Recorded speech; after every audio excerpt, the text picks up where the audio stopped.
Hey everybody! I am so sorry. I am late. I was actually sitting here just looking around, and then when I looked and I said, "Oh my god, it's 8:02." I'm so sorry. But thank you so much for waiting for me to start and stuff. So, hi everybody. For those of you guys that don't know me, I'm Jeanette from Boricua Sewing and Crafts. Today is Friday embroidery happy hour time.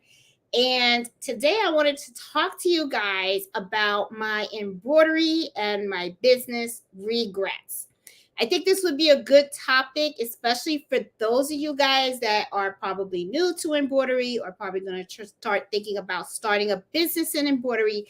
I really want to share with you my really big oops and my big regrets, because it'll probably help you to not make the same mistakes, or if you do make the same mistakes you don't feel as bad because everybody makes them. We all make the boo-boos. The only thing is that sometimes people don't tell you about the boo-boos that they make, and sometimes what they do is they hide it, okay? Because everybody, I don't know what it is. I guess society has this thing where everybody feels pressure, where they got to be Mr. or Mrs. Perfect, right? Well, the way I see it is nobody's perfect. We all mess up. We all screw up. Even if you have been embroidering and sewing for years, and you always hear people say the phrase, measure twice, cut once. Well, I bet you there have been people that have measured 5 times and then cut, and they found out that it was the wrong cut. So we've all done it, okay? We've all done it, and you're going to do it, okay? It's just part of life. So to me, it's like, don't get upset about it. It's just a bump on the road and you just keep going. Okay. So before we do jump into tonight's topic, though, I do have some announcements that I want to share with you guys. Okay. The first one is that the registration for the second annual gift exchange for the Embroidery Happy Hours Adventures Facebook group is open. Okay. So, for those of you that are new that don't know about the gift exchange, okay, what it is that every year during this time, okay, what I'm going to be doing is I'm going to be doing an online gift exchange where everybody can go in if they want to participate. It's not required or anything like that. It's just something to have fun with. And what you would do is you would sign up for it, and then at a certain day, I'm going to, the machine, the system is going to draw up the names, right? And then you will be assigned someone. And for that person, what you're going to be doing is you're going to be creating your own Christmas gifts for this person. Now, the reason why I like doing this is because we're all in this group because we are kind of like crafters, right? We like to sew, we like to embroider, we like to do sublimation, we like to do our Cricut machines. We each have our own little thing that we like to do, right? So, the thing is, because we like doing this so much, we are always the ones that are giving to other people, right? We're always making the personalized gifts for our friends and our family. But sometimes, you could be the only one in your family or your circle that does this type of thing. So you never get that joy of somebody gifting something specially made for you. So it's an opportunity for everybody to make something really special and unique for someone else that kind of does the same thing that you do, make special, unique gifts for folks. So, because it really is a great feeling when somebody gives you something that they actually made for you. So I wanted us, to be able to give that to each other. So, what it is it's an elfster.com. The link is in our Facebook group, and I'm going to repost the link in the Facebook group tomorrow morning just to make sure. I believe we already have, I think we have like 26 people participating this year. Last year we had about 30. So, after October 31st is going to be the last day that you can register. After that, registration is closed, okay? Once it is closed, then I am going to set up the system to start drawing up the names. So that way everyone will be assigned someone. And then we will go ahead and start making out gifts.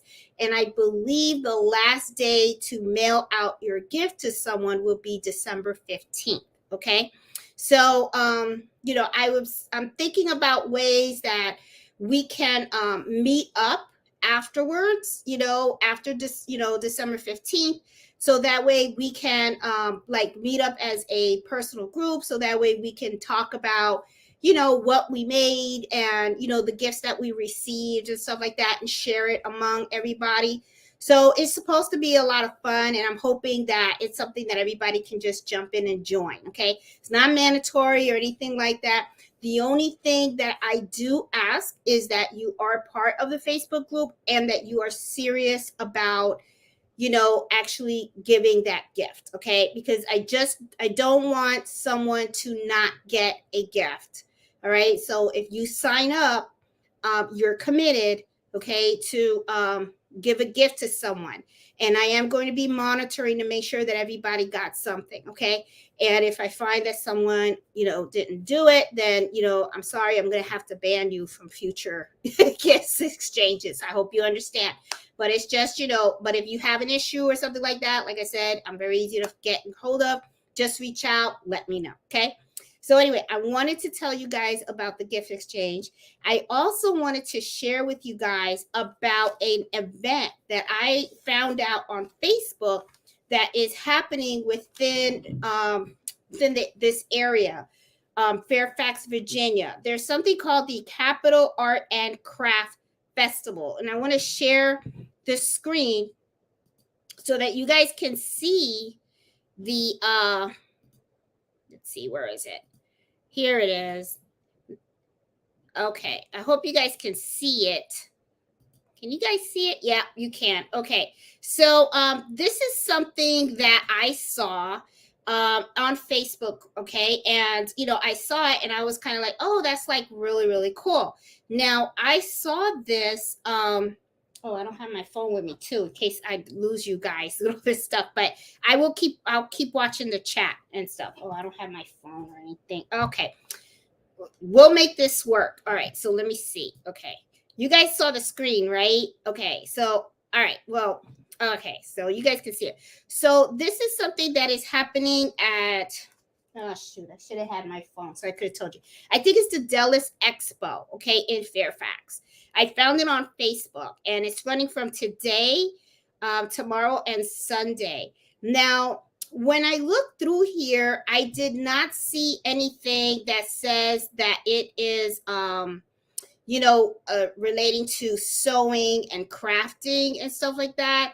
Right here, it says it has a lot of jewelry, leather, metal, mixed media, pottery, printmaking, specialty foods, woods, paintings, prints. They have some clothing.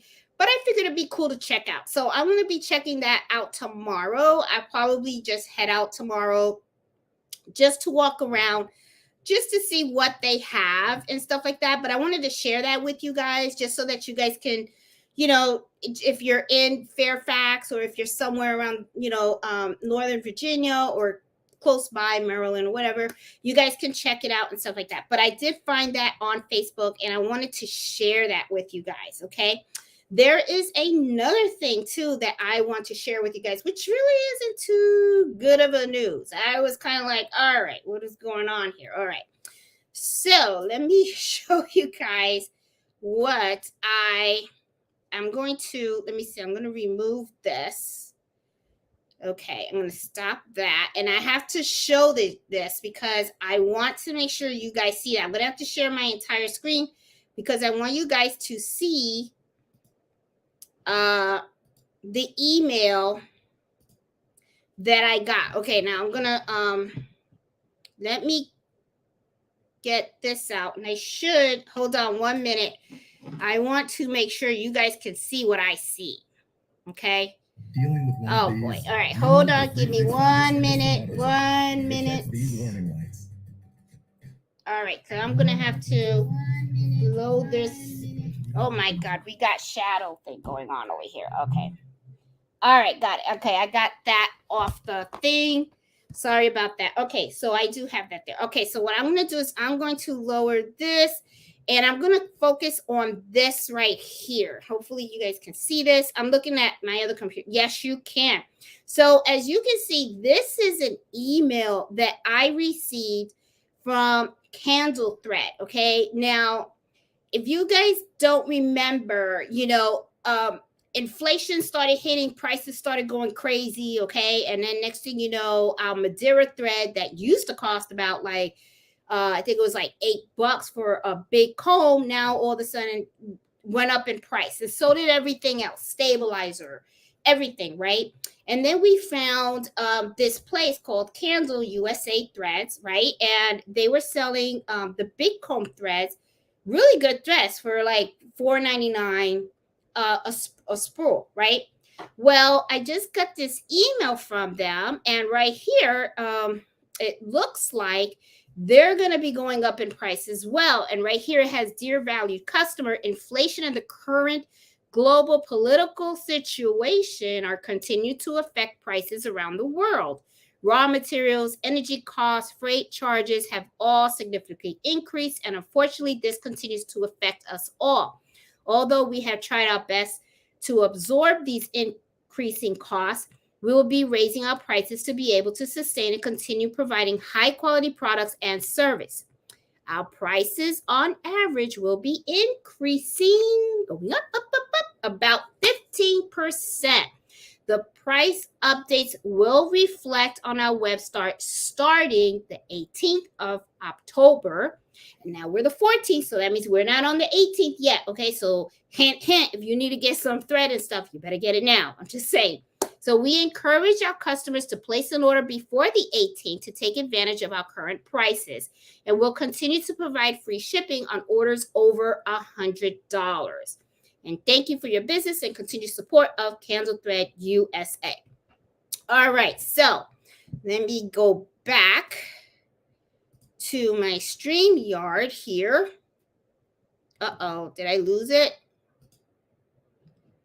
Where are we? Okay, hold on, guys. I gotta get you guys back. Here we go. I got you guys back. Let me remove this because it's a little funky. Okay. I needed to share that with you guys. Okay, because it looks like prices are going up 15%. Now, 15% for $4.99. Let's calculate that real quick because I want to, make sure. Okay. I still think that the prices are going to be pretty good for that thread because it's $4.99. Let me see. It's 15. Well, that's what I get for using calculators from the dollar store. I tell you. Okay. $4.99 times 0.5 equals. Okay. So it's going to go up 75 cents. To be honest, 75 cents going up on thread is not a lot of money. I think that to me still seems like it's a really good, reasonable price. Okay. So it doesn't look like it's going up like a whole bunch. Okay. So that means instead of $4.99 a thread, man, I really got to get used to these cheap calculators. All right. So now you're going to pay $5.74 for a spool. So probably it'll go up to like, maybe they'll charge you like $5.40, $5.75 a spool. That's still a good price. To me, it's still cheap.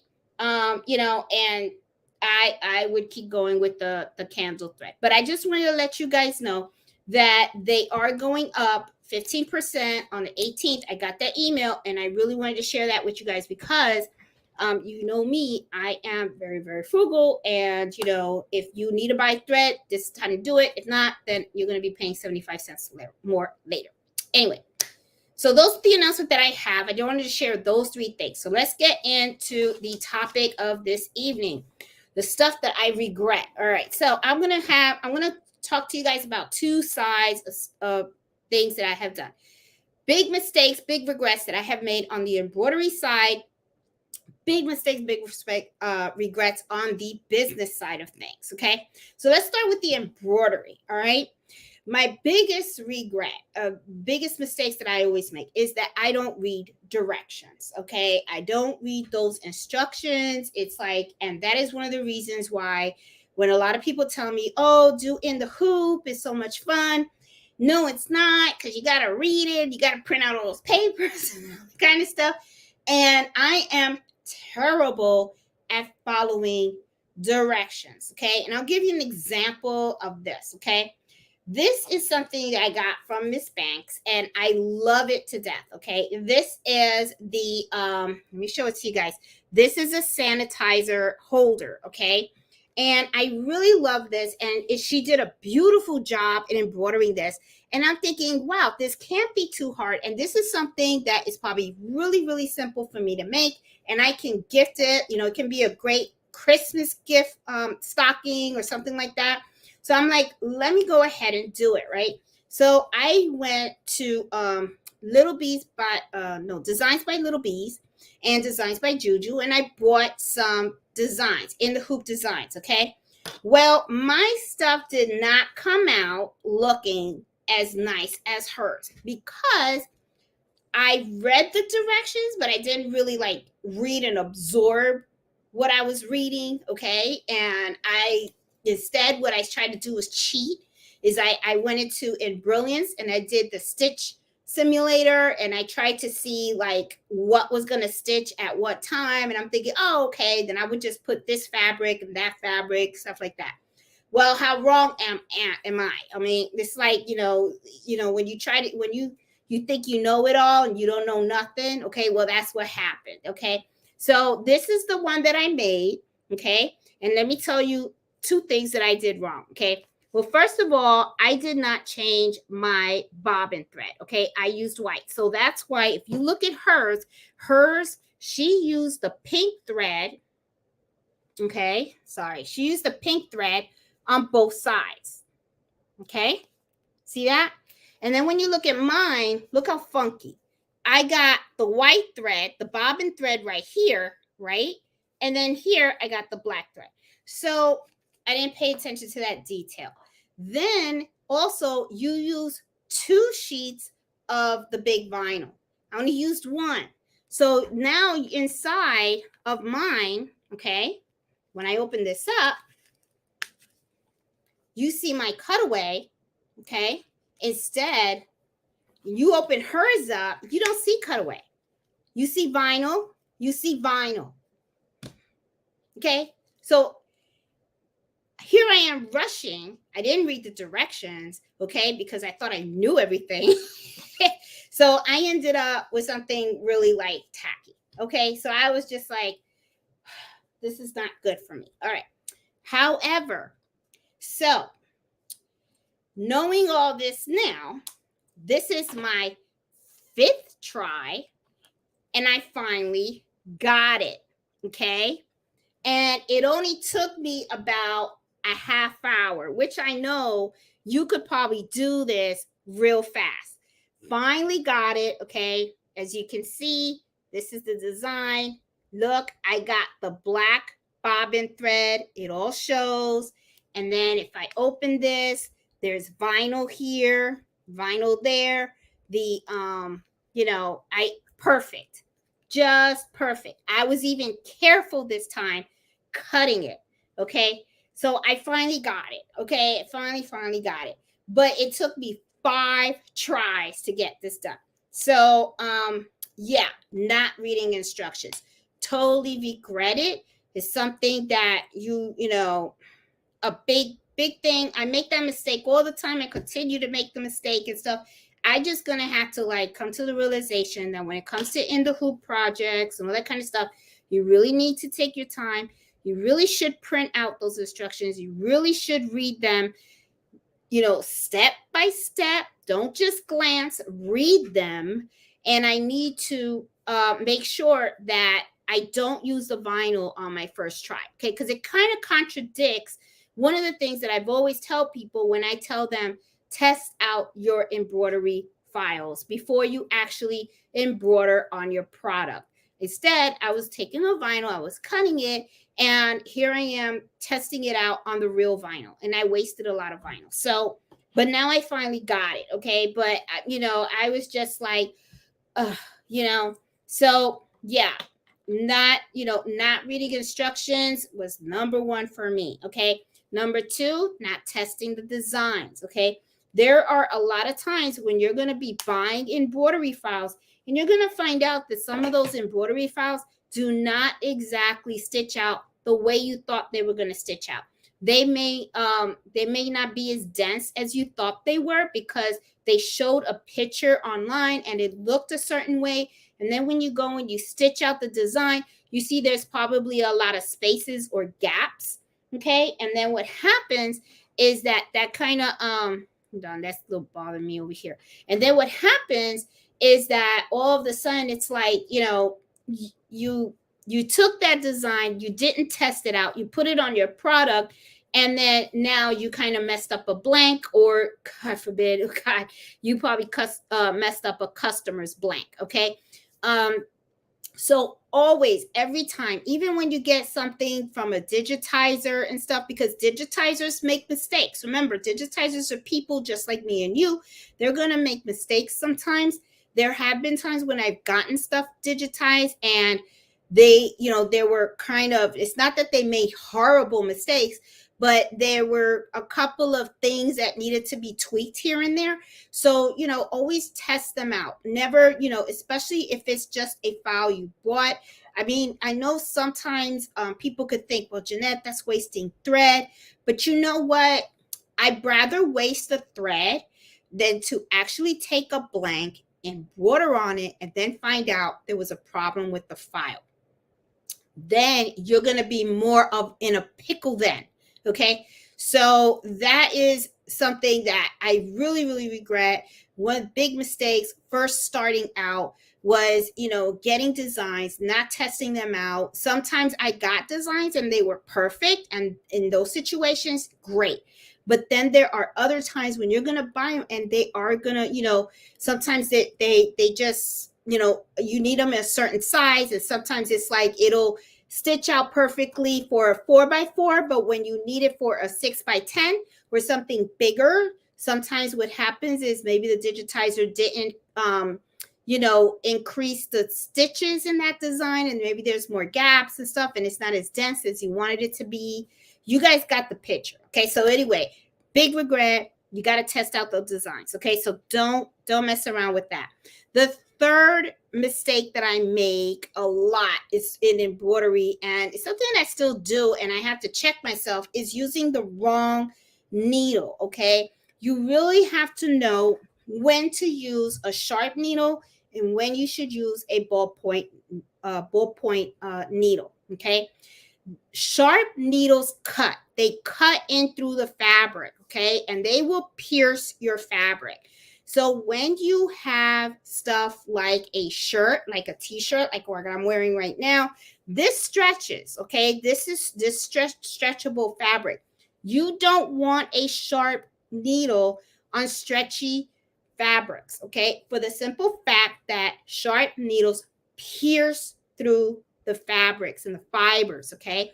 You don't want that, because then what will happen is you may not see it right away, but as time goes on, you kind of already cut your fibers. So as time, after a while, when the items being washed and stuff like that, you kind of, minimize the life of the product, because then you're going to see holes. Okay. For the simple fact that because you pierced that fabric, and because you pierced it, you kind of snapped it in a way. Okay. So it may not be visible to the eye, but as time goes on and people start washing the shirts and all that kind of stuff, you're going to end up seeing that, it's going to be, you kind of messed up. Okay. So when it comes to clothing, especially stretchy fabrics, and when I mean clothing, I don't mean all clothing. Okay. It's the stretchy fabrics that I'm really concerned about. Those are the ones that you need to use the ballpoint needles. Now, make sure when you are embroidering that you know what needles are in your machine. I cannot tell you how many times I could have swore that I had a particular needle in my machine, or I had a particular size of needle in my machine. And then after I embroidered, I was like, great. You know, I had the wrong needle in there. You can tell, as you know, as you start to embroider more and more, the quality of your embroidery is going to just get better, and you're going to know when you are spot on or when you kind of like messed up. Okay, sometimes customers may not be able to see it because this is not their cream and butter, right? This isn't like what they do all the time. All they know is they want this logo or something on a shirt or on a hat or on a jacket. And you know, when they get it, they're like, "Oh my god, it's so nice," right? But when you actually do this on a constant basis, you kind of know what what good embroidery looks like. Okay? You know what a good embroidery design looks like and stuff like that. You can tell when there's a lot of puckering. You can tell when there's gaps in the stitches in a certain spot of a design that should not have been there. You could tell if the person stitched over another stitch, okay, which, you know, I'm guilty. I try to get away with that, but then when I took it out, you know, I was like, I can't do that, you know. And what I'm talking about that is, let's say you're stitching with a certain color, right? And there's a line on the design, and the line should have been blue, and then when you stitched it out, in red. Well, you go, okay, well, you know what? Let me back up the machine, and then I'll put the right color, and I'll just stitch on top of that. Don't do it. Don't try. I did it. I tried it. Looks funky. And you know, you don't want to chance it. Okay. Because you remember, especially if you're doing this as a business, the last thing you want to do is try to hide mistakes and stuff like that. Always make sure that whatever leaves your shop is solid. Always, always. Because remember, whatever walks out of your business is going to be a representation of you. And it's not, when you embroider something for someone, you're not really just embroidering it for that person, because a lot of times that person is going to be wearing it and they're going to be showing it off. And if someone sees that and they're like, oh my god, that embroidery is gorgeous, where did you get that from? So that's what you want. You want people to take notice of that type of work, and that way they're going to be like, who did that for you? And that's going to get at you the customers, because they're going to know that it's quality. Okay. So if you make a mistake and all that kind of stuff, don't do it. Don't do it. As much as tempting as sometimes it can be, don't do it. Okay. The other thing, using the wrong stabilizer, especially a lot of people have confusion between when do I use cutaway and when should I use tearaway. Okay. I always take it as depending on the fabric, that will determine if I'm going to use cutaway. Now, a lot of times you hear people say the rule of thumb is if you wear it, you don't tear it. And that's true. That is true. But that is in the case of a lot of stretchy fabrics, just like when I'm talking about like this shirt, right? When I embroidered this shirt, because this is embroidery, when I embroidered this shirt, I use cutaway, okay? But this is a stretchy shirt, okay? When I embroidered my jean jacket, I used tearaway. Now, do I take the jean jacket and do I wash it? Yes. But why did I use tearaway? Well, I use tearaway because it's a jean material, and the jean material doesn't stretch. It's very, very solid. Okay. So it's going to hold. It's going to be able to hold the stitches. All right. Not the same as a shirt. A shirt is so stretchy that, you know, when you wash it and stuff like that, it's going to like shrink and all that kind of stuff and everything. So you want to make sure that you use the cutaway, because the cutaway is what's going to help give the stitches the stability in there. Okay. I see Liliana is online. Okay. So, and I'm sure she is going to correct anything that I say. So Liliana, if there's something that I say wrong, pop it in there. Okay, girl. And for those of you guys that don't know, she is logged on with her. She's in the chat and she's EmbroidPrintNow.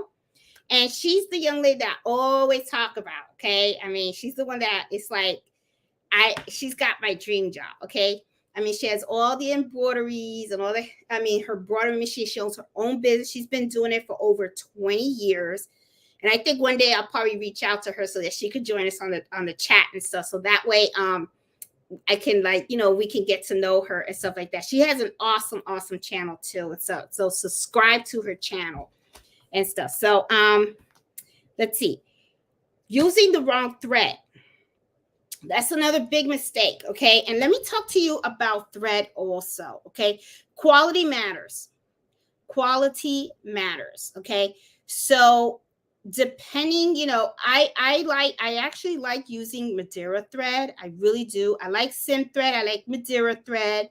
The candle thread so far has been serving me well, okay? You know, but you know, be careful about the threads. Be particular about your threads, okay? You know, and also learn your threads. All right. And when I mean learn the threads is learn about the different types of threads that are out there. Learn about the weight. The weight is so important. For instance, I'll give you an example of this. What if you have a customer or someone that comes to you and say, hey, you know, Jeanette, I want you to do a logo for me. And the logo has some small lettering on there, right? Well, the small lettering, I'm going to embroider that using 60 weight thread. And the reason why is because that thread is thinner. And I will also be using a different needle for those particular small fonts. I'll be using a 65/9 needle for those small fonts, okay? The reason why is because a 40 weight thread is too thick. And what will happen when you're trying to embroider small letters that are less than half an inch, okay, it's going to start to it's going to start looking kind of scrunchy, and it's going to be very difficult for you to read. It's going to be hard on the eye. The other thing too is a 75/11 needle. It kind of it's going to puncture holes that are a little bigger. So you want something that's going to be able to be able to embroider using the 60 weight thread, which is a 65/9, and it's going to punch smaller holes in your fabric. Okay, you want that, and it's going to reduce the puckering and all that kind of stuff and everything, you know. So you have to know the thread, and you have to know your needles. That's a big mistake that people do. I made them, and I made those excuse me, those mistakes as a learning process, okay? I'm telling you, the more you embroider, the more you learn. And I'm gonna tell you something. Do not. And this is let me tell you. This was something Liliana taught me. Okay, and I'm glad she's in the chat because I really need her to know. I really appreciate this advice that she gave me. There was an order that came in, right, and I actually talked to her about it. And one of the things was I was like, oh, you know, I don't want to embroider on their stuff because they're going to bring their own shirts. And she was like, why not? You know, then that's better, because that way all you have to do is charge them for your services. And I was like, what if I mess up a shirt, this and that? She's like, oh, you can't be scared like that. You know, so she told me that, and that stuck in my head, because I was like, you know what? Fear is what really prevents a lot of people from succeeding in life. Okay, being afraid. Sometimes you just got to do it. Sometimes you just got to suck it up and do it. I have to have that confidence in myself. So it wasn't like I didn't do this hundreds of times. I took lots of shirts and I embroidered logos on them. I embroidered the backs of shirts, the fronts of shirts, and all that kind of stuff. I don't know why, but it's like I just had this fear of taking these customer items and actually embroidering them, right? So I just, I thought about what she told me, and I was like, you know what? She's right. I'm not going to grow, and I'm not going to succeed if I let this fear get in the way, right? So that's when I just said, you know what? I'm going to take customers' orders, and if they want to bring their products to me, I'll look at the products. Now, if there's like a product, like let me say, like let's say this, okay? If a lady comes with me with a Louis Vuitton bag and says, hey, Jeanette, can you put my heck no. I'm not touching it. Don't bring me your Gucci. Don't bring me your Louis Vuitton. Don't bring me any products that are like 100, 200. No, I'm not doing that. No, because the thing is, if I mess it up, okay, because this is what I usually do. I will take the item from the customer and then I will come out and say, where did you buy it from? And the reason why I want to do that is because if I mess it up, I mess it up and I'll replace it. Okay. But the thing is, I don't look at it as I lost money. I look at it as I gained experience, and that's okay. And at the same time, when you tell a customer, you know, when you have that conversation with them and you say, if I mess it up, then I will replace it. That customer is going to have confidence in you because they're like, oh, this is somebody that they'll provide me the service and they're not going to try to, like, you know, screw me over, you know, like, oh, I did your thing and the machine messed up, sorry, you know, it's you know, it's not right, you know, because they did bring something that was good, right? So, you know, I do look at the items, you know, and I'll tell people, and then I'll say, okay. And there's sometimes times when they bring me stuff that I've never embroidered on before, okay? And that's when I come out and I tell them, can you tell me where you purchased this item from? And then they'll tell me, and then I'll say, wait right here. I'll go to my computer, my laptop, I'll look it up just to see how much it would cost to replace it. Now, if I see that it's an item that's like over $100 or something like that, then I will let them know and I'll say, look, I don't feel comfortable doing it. But let me tell you, there have been times when I get gutsy and I go, you know what, I'm just going to do it. I'm going to do it because I know I can do this. It can't be that hard, and success, right? And if I screwed up, then that's okay. It's a learning experience. I know it's money that came out of the business, but I learned, okay? And, you know, and I'll replace it or whatever, you know, and stuff like that. So, you know, I mean, you will lose customers if you don't provide the opportunity to embroider on the items that they bring to you, you know. And another thing too that works for me, and I got this idea from Liliana from watching her on one of the videos and stuff. See, Liliana, I'd be learning from you. So anyway, one of the videos, she was working on shirts, and she had a customer bring her the boxes of blanks, right? And one of the things that I thought about was, I was like, that's pretty smart. So a couple of, you know, weeks ago, like 2 weeks ago, I got a big order for a women's club, and I did all of their polo shirts. So one of the things that I did was I gave her the link to jiffyshirts.com. And I said, hey, this is the link. This is where, you know, you can get a bunch of polo shirts, because I prefer the customer gets the shirts for the simple fact that it saves you a lot more time. First of all, there's a lot of different sizes, and then there's a lot of different textures of shirts. Some women, you know, especially females can get very picky. Okay, come on, let's be honest. All right.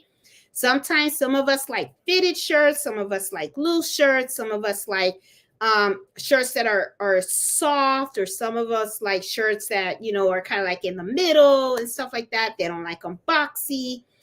I don't want to deal with any of that. Okay. So I told the lady, this is the website. You guys can pick the shirts that you want. You can collect, you know, you place the order. That way you can get how many smalls, how many mediums, how many larges, and I will just charge you for the embroidery. Okay. So, that's what we did. So I worked with her. I did a couple of samples, and, you know, next thing you know, she went on Jiffy Shirts. She ordered all the shirts and all the different sizes. She brought them to me, and then I gave her about, like, I told her, give me about a week turnaround, and I'll let you know if I have to replace any of the shirts, which to me, I felt really comfortable with that order, for the simple fact that if I messed up one of those shirts, it's not a big deal. I know the website that she ordered it from. All I have to do is just order a replacement. It's not a big deal. But thankfully, everything went smoothly, didn't mess up not one shirt. I was able to package all of them. They were very, very happy with the shirts and stuff like that.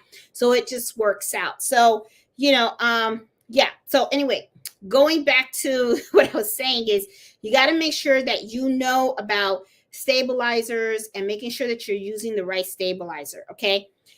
Marking your fabric. Okay. Do not use, and I learned this the hard way, you don't use pens and markers to mark your fabric. Okay. I'm like thinking, oh, they're not going to see the ink or anything, right? Well, sometimes what happens is the embroidery doesn't cover that whole spot that you put with the ink pen or whatever. Okay.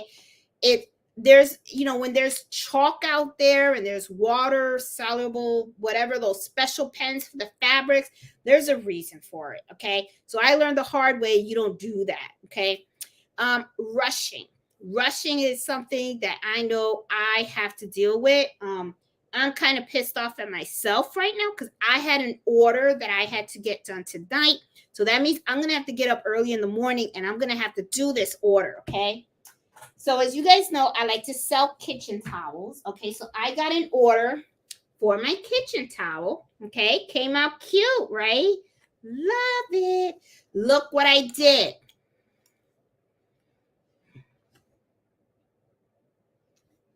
You know what happened?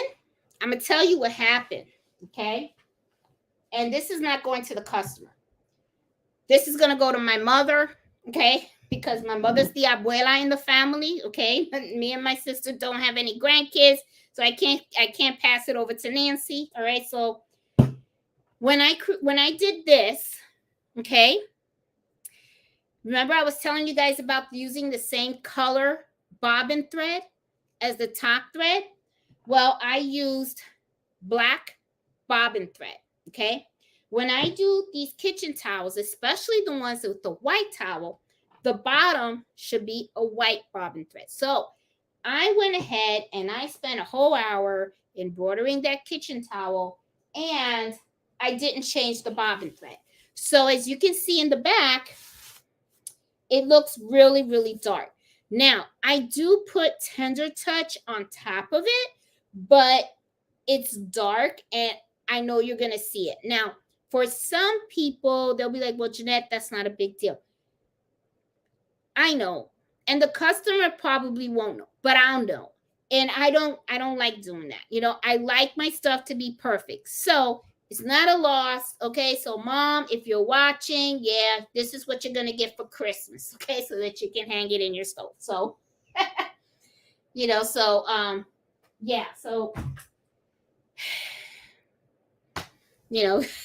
that's what I mean by rushing. When you're rushing, you don't check your needles. You don't check your color, the color on your spool. There have been times when I changed the color, but I didn't run the thread through the whole entire machine. Okay. You don't pay attention to the details.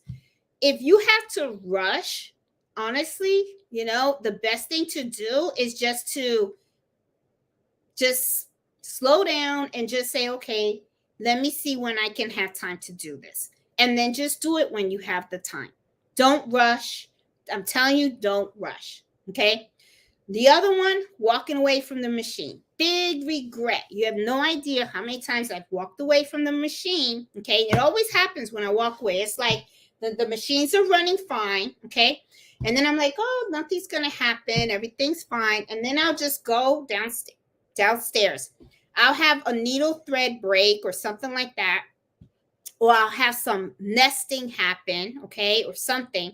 And then next thing you know, I'm downstairs and I wasted a whole bunch of time because I'm downstairs having a glass of wine in my backyard when the machine has stopped in here. Okay. Now, the 10 needle that I have right here, that has Wi-Fi. So I can connect it to my phone and it'll notify me when there's a needle thread. But this is the thing that kind of ticks me off, is sometimes I'll have the machine going on, and by the time I go downstairs and I sit down, then the iPhone says needle thread break. And then I have to come right back upstairs and then deal with it. Then when I go back downstairs, then it's needle thread. So it's just, I get to the point where I'm like, forget it. I'm staying here, okay? So I stay here and I just put my little earphones on, because I will tell you, these machines get noisy, and after a while it can really get on you, okay? And then it can test you, you know? So I like to have my little AirPods, and I'll listen to my little classical music and just, you know, let it do its thing, okay? And stuff. Yeah, and then the ninth one that I had regarding the wrong thread and the wrong bobbin, I guys told you that was a big one. I just messed that up, so I got to redo this whole thing. Okay, let's go over now to the business side of things. Okay, my biggest regrets of the business side is really not having a business plan in place. Okay, a lot of times, what a lot of people do is they start something. They're like, oh, I like doing this, so I'm just going to keep doing this, and I'm going to start selling this. But they don't really think about what is it that they really want to do as a business. Okay, like what kind of services do you want to offer and all that kind of stuff. I did that. I did it by the fly as well. I didn't really do that. Now the problem with that is because you didn't really think it out, okay? And I'm not saying you have to have all the answers, but you have to at least think about it a little bit, is because, you know, the world of embroidery is pretty big, okay? It's not something small, all right? You can embroider so many different things, okay? You can do hats, you can do shirts, you can do jackets, you can do bags. There's just so many things.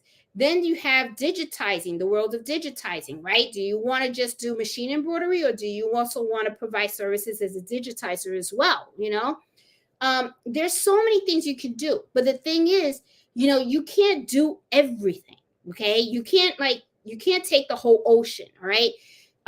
Now, Liliana does everything, okay? If you watch her channel, you see she does it all, okay? She does. But the thing is, she's been doing this for over 20 years. So I'm sure when she started in the very, very beginning, and I would love to have that conversation with her, I bet you in the very beginning, she started small and she focused on one area. And then when she mastered that, she probably went to another area and then another area. She probably focused on offering one type of product. And then she said, okay, now that I'm good at that, now I can expand over to another type of product. What happens is sometimes a lot of people come on, they say, okay, I want to start shirts. And next thing you know, they do hats. And next thing you know, they do bags. And then before you know it, they feel very, very bombarded and they're like overwhelmed. And what ends up happening too is sometimes the products don't really come out as crisp and good as they should, because they didn't take the time to really focus in a certain area to master that. Okay. Like, for instance, hats, okay? You really have to know how to embroider hats well. You got to know about the different needles. You got to know about puff embroidery, okay? You got to know about how designs of embroidered should be designed. Like, you know, for hats, it should be designed in and starting in the in and going to out. You have to know about the different types of hat. You got structured hat. You got non-structured hat. You got the different types of caps, okay? You know, they got visors. They have the beanies, you know. They got so many. So it's like, you know, there is just so many things for you to learn that, you know, if you were to start learning hats and then you stop that, you know, you made one hat and you consider yourself an expert. Well, okay, you know, but the thing is, there's a lot of other hats out there.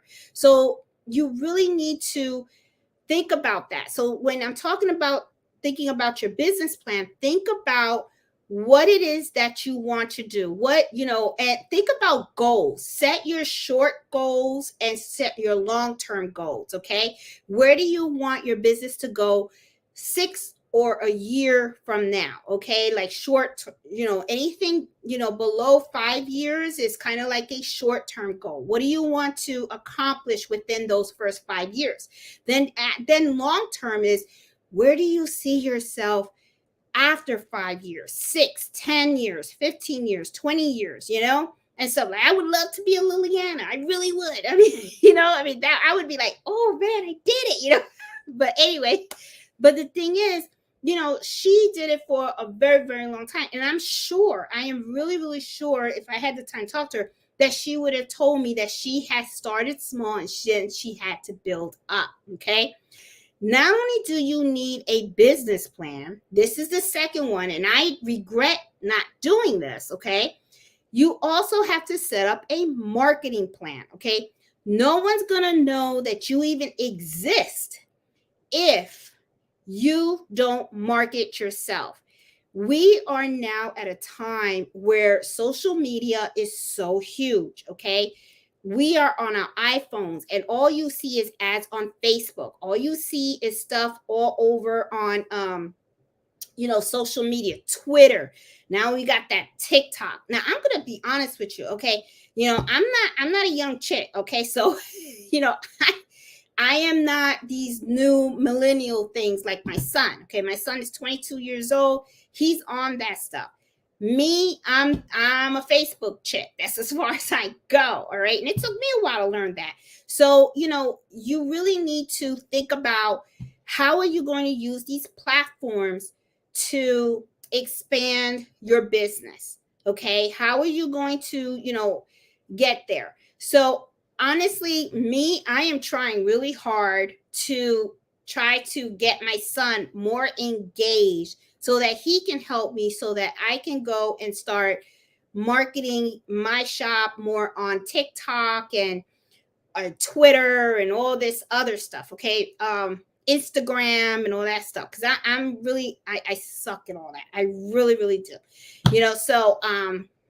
but really you got to have a plan. How are you going to market yourself? How are you going to get out yourself? And it's not just on social media either. Okay. When I'm talking about more marketing yourself, how are you going to do it locally as well? Okay. Now, locally, I am a little bit okay on that for the simple fact that where I live, they have their own Facebook group. Okay. So I kind of I don't know. I think I told you guys, where I live, it's like a golfing community. So my husband was like, "Oh, why don't you go ahead and post your golf towel?" So I was like, "Okay." So I posted the golf towel. Before you know it, everybody was knocking on the door because everybody wanted a personalized golf towel. And then when they found out that I embroidered, some of the folks around here are small business owners, and then they were like, "Oh, so you do embroidery?" And then next thing you know, my name got out there. So I'm kind of like considered now like the neighborhood embroidery lady, I guess. I don't know. So it's like now whenever somebody in the community posts, "Hey, I need to get something embroidered," and next thing you know, everybody's like, "Oh, call Jeanette." So and you see all the stuff. So, and the lady that was the president of that women's club, she actually lives in the community, and she reached out to me to do those shirts. So, and I'm sure that if I, and this is just really in my community, okay? So I could go further if I probably learned more on social media and how to advertise my skill set a little bit better. So that's what I mean about, plans. You got to have a business plan on how you want, what it is that type of service you want to provide, and also how it is that you want your business to grow. But at the same time, with the business plan, you got to have that marketing plan. A lot of people forget the marketing plan, right? So then that is really, really important. Okay. The other thing also is patience. Patience is so important. I get a lot of people that come to me and they go, "Well, Jeanette, I got an Etsy shop and I didn't make a sale." Believe me, I had an Etsy shop and there was a long time I didn't get a sale. Okay. So you have your slow months. Sometimes you have months where it's like, what the heck's going on? Everybody wants a kitchen towel this month. You know what I'm saying? So, and sometimes I'm really super busy. Okay. The last 3 months, even though my sales have not been that bad, but they have not been as good as they were last year. Okay. Because I keep track of how much I sell, how much money I make per month. Okay. Per year. And then I like to compare, right? So last year, for the last 3 months, I made more money than I did this year. Okay. But, but that's okay. I do know inflation has gone up because you got to remember there's a lot of factors that go into it. Okay. Inflation has gone up. These gas prices has skyrocketed. So, people right now, they don't really have that extra money to spend like they did last year. Okay. So, but you have to be patient. Okay. If you think you're going to be successful overnight, wrong. It doesn't happen. Okay. Even when you see people that are successful, that didn't happen right off the bat. Okay. It took time. It took a lot of work. It took a lot of mistakes that they made around, while trying to get there. It's something that is progressive over time. A lot of times what happens is people see people that are successful, and then it's like they just see the success. But what they didn't see was all the years and all the failures and all the stuff that they had to do before they actually got to that point. So just know that it's not going to happen overnight. It's always something that's going to happen. You just, and this is the thing. Do not quit.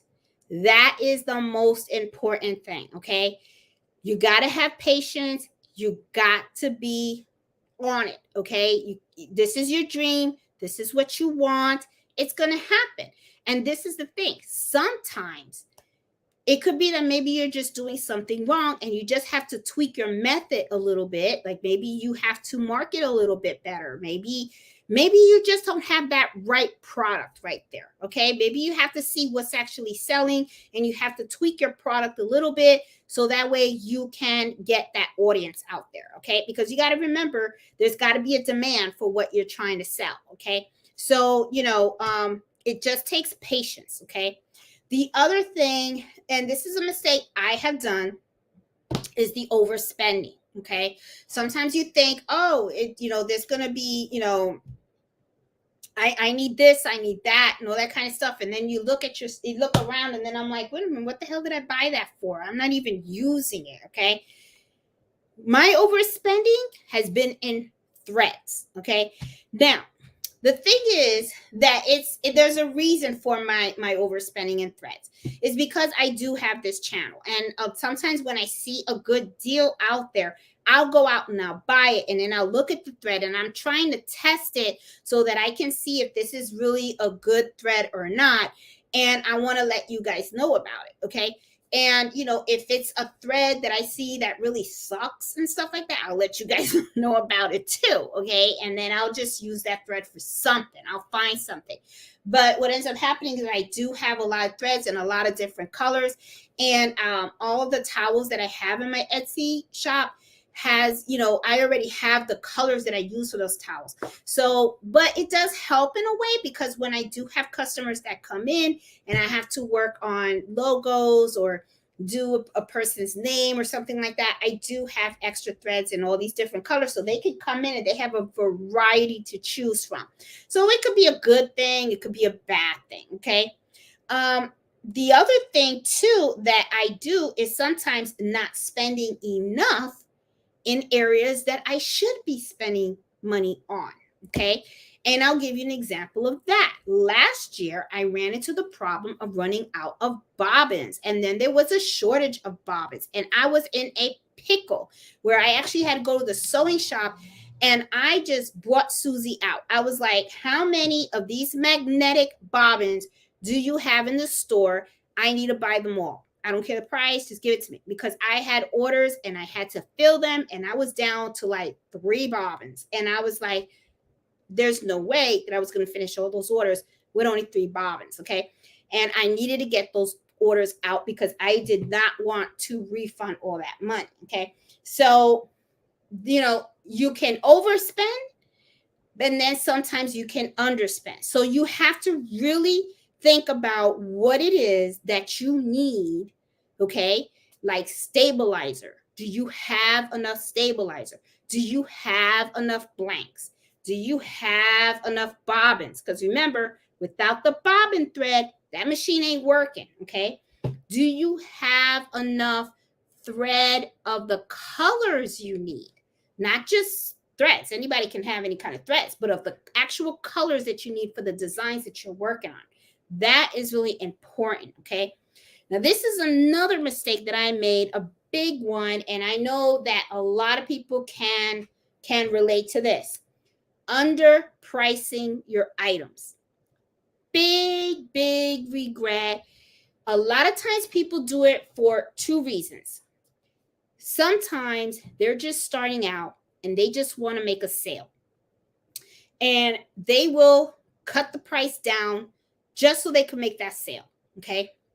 The other reason is because honestly, they don't know what they should be pricing the item for. So they're not sure, should they be including materials and stuff? And sometimes people have the mentality of, well, I made my money back and that should be enough. No, it should not be enough because you are valuable.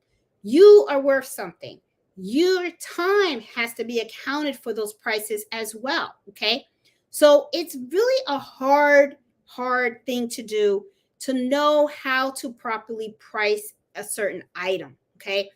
And the thing is, sometimes people are afraid that if they tell a customer the actual price of an item, that the customer is going to say, oh, no, that's too much. Well, you know what? This is how I look at it. Okay. And this is just me. I'm not saying it's right or wrong. I'm just going to tell you how I look at it. I look at it as, I want to make sure that I get the money back from the materials that I use. I also want to make sure that I get paid for my time. Okay. My price is not going to be ridiculously high, but it's also not going to be low. I'm going to consider that as a fair price because I want to give you a fair price because I want you to continue to use me to embroider your items. What I will not do, though, is allow a customer to cut my price, because to me, I feel that's disrespectful to me and my value. Okay. So I won't do it. And what I do is when I give the price to the customer, I also provide an explanation as to why it's at a particular price. And I feel that when you do that, what happens is the customers appreciate it more. A lot of times customers don't understand what the process of embroidery is and all the work that it entails. They don't understand about the stabilizers. They don't understand about threads and the different types of weights of threads. They don't understand about the different needles. They also don't understand about the number of stitches a design entails. And also that those number of stitches actually interpret as to how long that item is going to be underneath that machine. Sometimes they think, okay, and I'm not saying they all do, but sometimes what happens is people think that when you go and you embroider something, that you just stick it in a machine, you press a button, walk away, have lunch, do whatever, come back, and voila. How wrong they are. It is not. It is a process. It is a very long process. And it's a thought out process because you have to look at the material. You have to look at the design. Sometimes you got to get it digitized. Then you have to test the file that you got from the digitizer. Because like I said earlier on, just because you got something digitized doesn't mean it got digitized correctly. Remember, digitizers make mistakes too. Okay, they're just as human. So you have to make sure that it's digitized right. And also, you want to do a test stitch out, and you want to make sure that the customer is happy with the way the logo or the design or whatever it is you're embroidering is coming out right. You also have to look at the type of threads, the different colors. Okay, you know, customer may want different colors and all that kind of stuff and everything. And there's just so many things. Like I just saw Robin hooping an item. Some items are very easy to hoop. And if the item is easy to hoop, I don't have a problem with it. However, though, if you have an item that is difficult to hoop, you may want to consider adding something to the price. Okay. If you have to hold it up and stuff, or it's difficult, or you have to, really secure it well because it's a big bulky item and stuff like that. you may want to think about that. You may want to come out and say, I need to maybe charge a couple of bucks to hoop this item because it's not exactly something that's very easy to embroider. Okay. So pricing is something that is really, really like big, an area that I stumbled on myself. Okay. So, I mean, it's something that you really have to think about. Okay. And this is the other thing, too. When you're talking about pricing items and stuff like that, reach out, especially on the business side. Okay. Reach out to people that do this for a living. Ask their advice. You would be surprised how many people are willing to help you. A lot of times people think that because you're starting out an embroidery business and you see someone that has an embroidery business that if you reach out to them, they're not going to be willing to help. You would be surprised how many of them will actually help you. Okay. I mean, I was scared when I first reached out to Liliana because I was like, oh, she might be like, what you bothering me for? Let me tell you, I text her and I said, Liliana, can you call me? I don't even think 10 minutes passed by. And that woman called me up and she was like, hey, Mija, what's going on? And I talked to her about the shirts. She gave me all her advice. This is how you do it. This, da, da, da, da. You'd be surprised. People do help other people. You're not going to know if you don't ask, okay? And if they don't want to help you, don't worry about it. You'll find somebody that'll help you, okay? You're not going to give up, okay? Because that's the key, not giving up, okay? And at the same time, too, honestly, when I meet people that are kind of like skittish like that, that's not the type of people I want to hang out with anyway. Because I like hanging out with people that don't mind helping other people because that's just who I am. That's the type of person that I am, okay? And I like that positivity. I like being around people that are positive thinkers. I like people that like to uplift other people and help other people. That's the type of people that I like to hang out with. So when I see that there's someone that's shady like that, believe me, even when they tell me, I don't want to help you, you kind of indirectly did help me because you kind of let me know I ain't hanging out with you. I'm just saying, that's just me. Okay. Here's another big one. Okay. This is the last one. When you're running a business, not tracking your things, not tracking the money and not tracking your expenses. Okay. Where the money's going, what you're buying, and your inventory. Throat's getting dry. Sorry. Okay. When I first started, I'm going to tell you, I would buy something and I would take the receipt and I was putting it like in a paper bag. And I was like, oh, it's okay. Then I did an Excel spreadsheet. Okay. I use Apple, so it's numbers, right? So I did a spreadsheet. And every time I bought something, I would write it in the spreadsheet. And then I would look at the receipt and then just throw it in the bag and put it on the spreadsheet. Okay. Okay. Well, you start off like that because you're small, right? You're just starting. You don't know anything, right?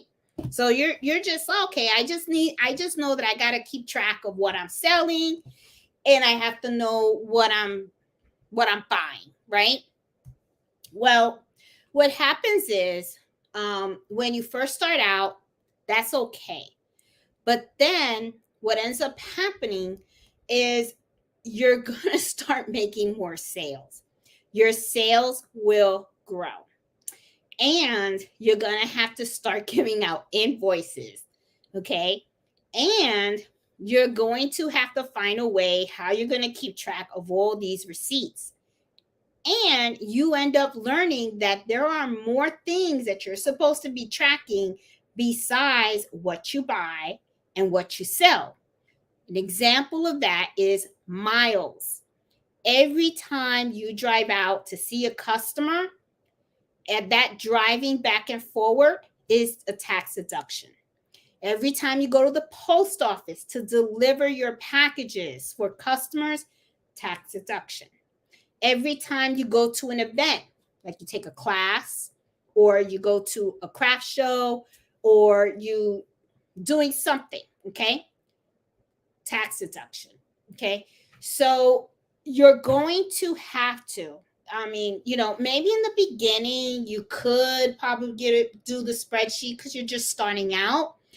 But remember when I said think about your business plan, you're thinking about a business plan and all that kind of stuff, like your advertising. That's another thing too. Advertisement, shipping costs, all that stuff. You got to keep track of all that stuff. It can be really difficult to start tracking all this stuff and categorizing it correctly in a spreadsheet.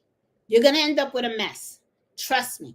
In the beginning, it's going to look real cute. It's going to look pretty. You're going to have everything organized. You're going to have all these little categories, and you think you're going to be on it. Give it about year 2. Then you're going to be like, what the hell? What's going on? This is hard, okay? I strongly recommend start looking and counting, small business softwares, okay? I use QuickBooks. A lot of small businesses use QuickBooks. QuickBooks, of course, comes with a subscription. But remember, you're using QuickBooks to run your business. So the subscription that you pay for QuickBooks is something that you write off as an expense for your business, okay? So, just something to think about. All your subscriptions, all the stuff that you have to, because it's all tied into your business, that is an expense, right? You have to do that. I mean, that is one thing that a lot of people do not do.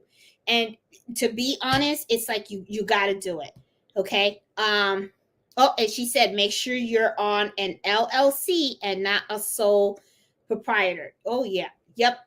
And you're going to have to, and this is the other thing too. I know I'm cheap, okay? I don't like spending money and stuff like that. But the thing is, you're going to have to, all right?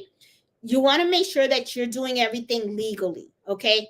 The last thing you want is to do something and then you mess yourself up, okay? You mess up your livelihood or whatever, okay? I do have a friend. He's a tax attorney, okay? So my friend handles all my stuff for me, okay? But I pay him, okay? So, I mean, because I don't, all my friends, whatever I do, they do stuff for me. Believe me, there's a check involved because I will not allow any of my friends to give me rebates. I don't do that because I feel that that's like disrespectful. It's just something that it's just me, okay?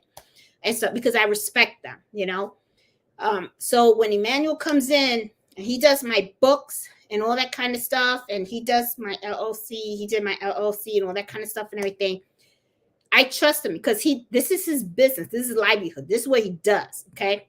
So, you have to make sure that you set yourself up so that you can be successful. You know what I'm saying? Having someone like that will help you from making more serious mistakes. And they will also be able to help guide you to make sure that you are tracking everything you're supposed to track, how you're supposed to track it, and how you're supposed to report it and stuff like that. Make sure, because you have to, the last thing you want is you don't want an issue. Okay. So, but that is all the stuff that I have. And I know I talked a lot. Oh my God, what time is it? Oh, 9:15. I always go over the hour and stuff, but you guys are always awesome because you always stick with me. I appreciate that. Like, as always, though, I am going to go through the chat. I want to read any comments or any suggestions that you guys have and stuff like that. And hey, Sassy. Hey, Deborah. I see Kingsborough. I see Needlepoint. The please came before the thank you. Hey, Sassy. Let me see. Hey, Christian. I see Teresa. Hey, Jamie. Hey, Miss Banks. How you doing? Miss Banks, I did it. I did it. I know you're proud. 5 tries, but I didn't give up. Hey, Judy. How you doing? Hey, Deborah. Hey, Iris. Let's see. Hey, Crafty Puerto Rican. How you doing? I see Susan, Judy. Let's see, Robin. Hey, Marlene. How you doing? And stuff. I see Robin again. Let's see. Trisha. Alicia, how you doing? Hey, Linda. So I suppose that we are starting to arrange our Fridays around Janae. Hey, Iris. And so I love having you guys, though. I really do. I enjoy these Fridays. I really, really do, because I like sharing information with you guys. Hey, girl, for real. How you doing? Hey, Annette. Hey, Linda. I see Lucy. Liliana. And stuff. That's my mentor right there. I'm telling you, I watch every video. And what I love about her videos is she does them in Spanish. I don't have anyone that I can practice my Spanish with, okay, because my husband is not Spanish. My son refused to learn Spanish.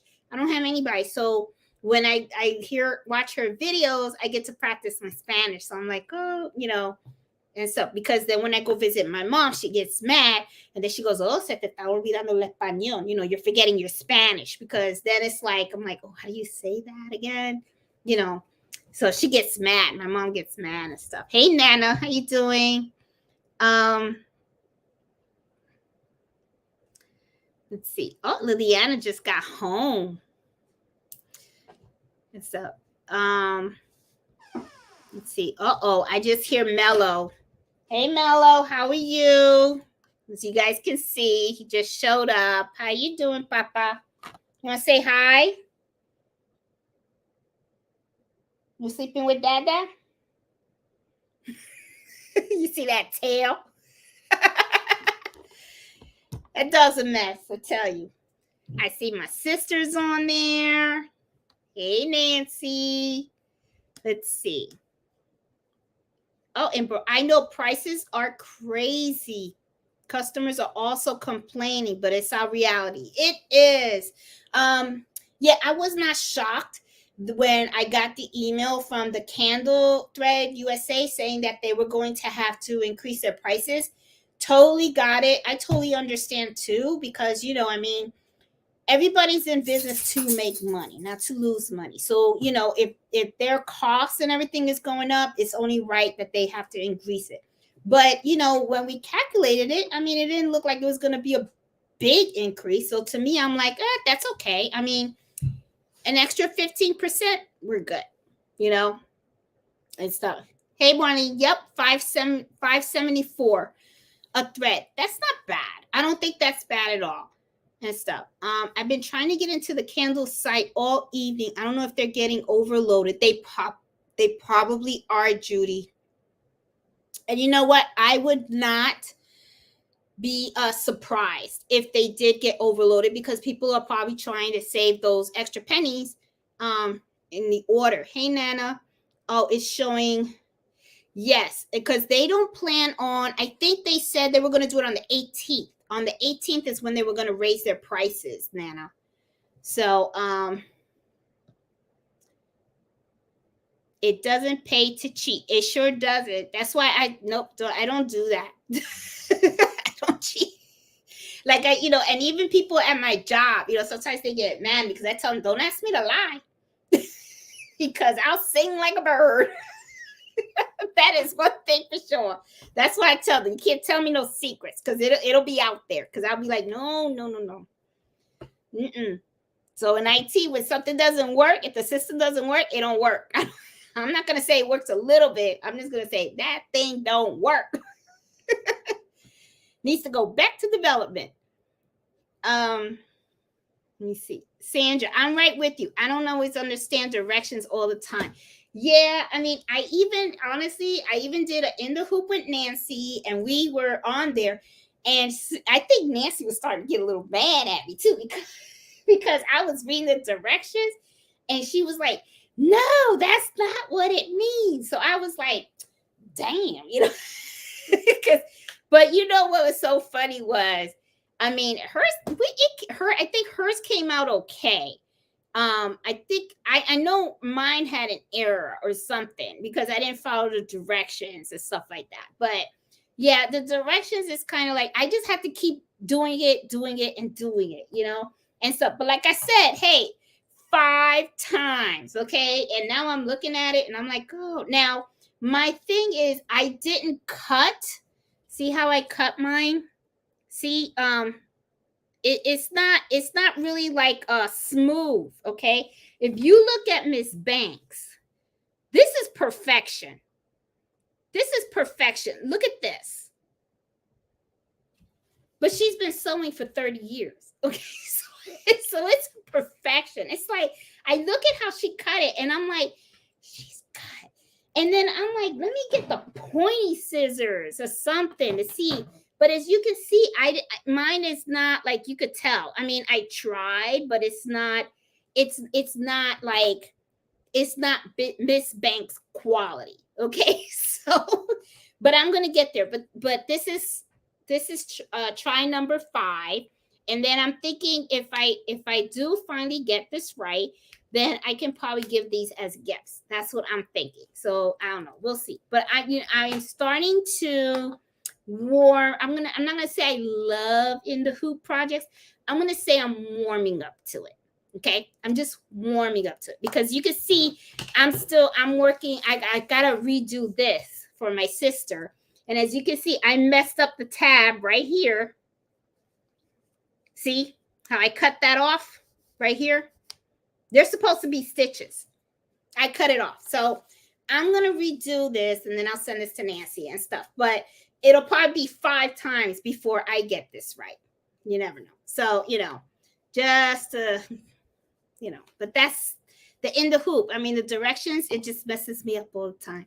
Hey, Nana, love you showing us the failures that we make also. We all make the mistakes, Nana. We all do. And I'm telling you, I mean, even, that's one thing for sure. Even like Liliana still makes mistakes. In some of her videos, she shows mistakes too and stuff. I remember one time she was working on shirts and stuff and her daughter was undoing the stitches, I think on a shirt or something because it just didn't embroider correctly. I mean, it happens. It happens. It's part of life. And that is the one thing too, is that I think what happens is some people, they watch certain people in their videos and stuff like that, and they see nothing but perfection. So they think that the person never made a mistake and stuff. Now you got to remember, sometimes videos are edited out. Okay. So, I mean, I have even seen videos where the person's embroidering something and they're wearing one color shirt. And then when they finish, they're wearing another shirt. Okay. So, it's a whole different day, they edit out stuff out, you know what I'm saying? So me personally though, I'm not sophisticated with the videos and all that kind of stuff. And, some people may not like my channel because I'm pretty raw. Okay. I am raw. I just turn on the camera and whatever's going to happen, that's going to happen. If it comes out messed up, then it comes out messed up. Guess what? Well, we all learn together that this is what you do. Because then it's all messed up. Okay. So, I mean, it happens. It's just life. Mistakes is something that we're going to do. And I don't care who it is. We all make them. Okay, even when you see celebrities in concerts and stuff, how many of them you see fall on stage, with those high heels and stuff like that, and they weren't supposed to fall. I mean, they fell, they made a mistake, I mean, everybody does it. So it's like always, don't be afraid of that. And because if you become afraid of that, then what's going to happen is you're not going to be successful. You're not. You have to have that drive and that will to just keep going. Hey, 5 times. 5 times. And I don't care. If I would have ran out of vinyl, guess what? I would have bought another roll. Because I was going to do it. And stuff. Hey, Walk by Faith. How you doing? I have not done that. Not tested designs and ruined a gift. I have done that. Yeah. And I've done it too, needlepoint. I mean, there's a lot of times where I had gotten a shirt and I just got a design, just bought it off of Etsy or had it digitized. And I thought it would be fine. And I just stick it in the machine. And the next thing you know, there's something just didn't stitch right, and then I'm like, that's great. And then what happens is I ruined a blank.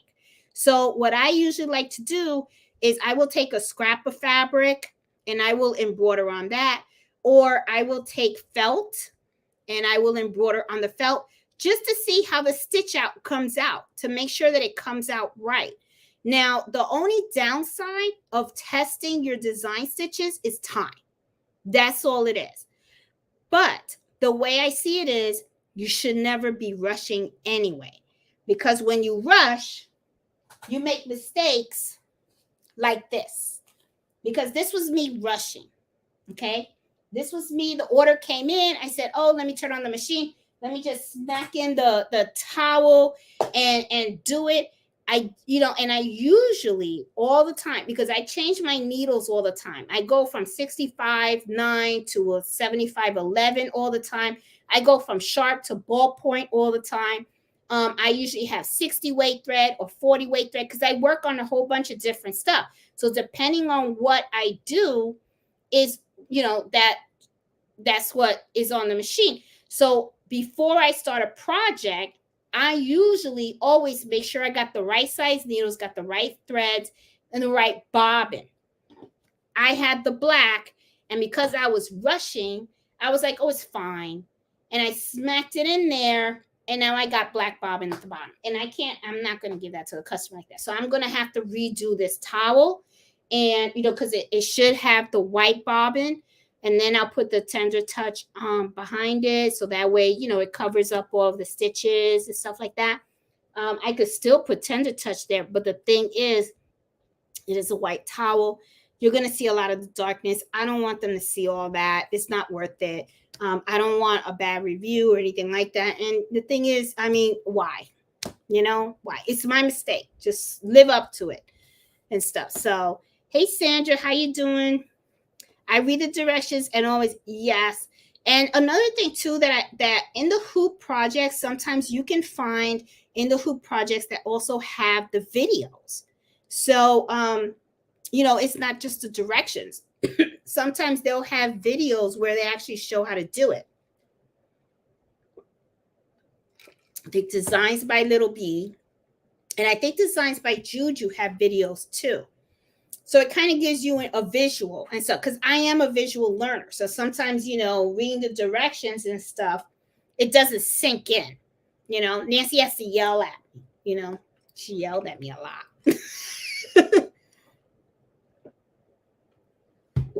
Hey, Mary, how you doing?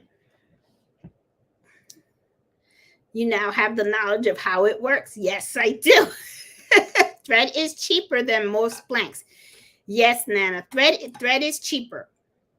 I like the step-by-step videos when working on a project. Yep, Sassy, me too. I prefer the videos as well and stuff. Let me see, videos are great. Hey, Sunny, hit the like button, guys. Oh, yes, Sunny D. I hope you guys like this video, and if you do, please give me a thumbs up and stuff. And if you're new to my channel, please subscribe and stuff. Hey, Roxana. Oh boy, here comes my Spanish. Okay. Cuando yo lo comprendo, miran en YouTube que la hecho y le más fatal. Más fatal. Más fatal is pretty bad, I think. Hi, Roseanne. You know what? Thank God my mother wasn't here, because my mother would have bopped me with a chancleta right now. Because she would take her slipper and it would be like, pop. She would be like, se te olvidó el español. ¿Qué eso? Tú eres puertorriqueña. That's how, how mommy is. Oh my God. Let's see. Let's see. Guilty of that.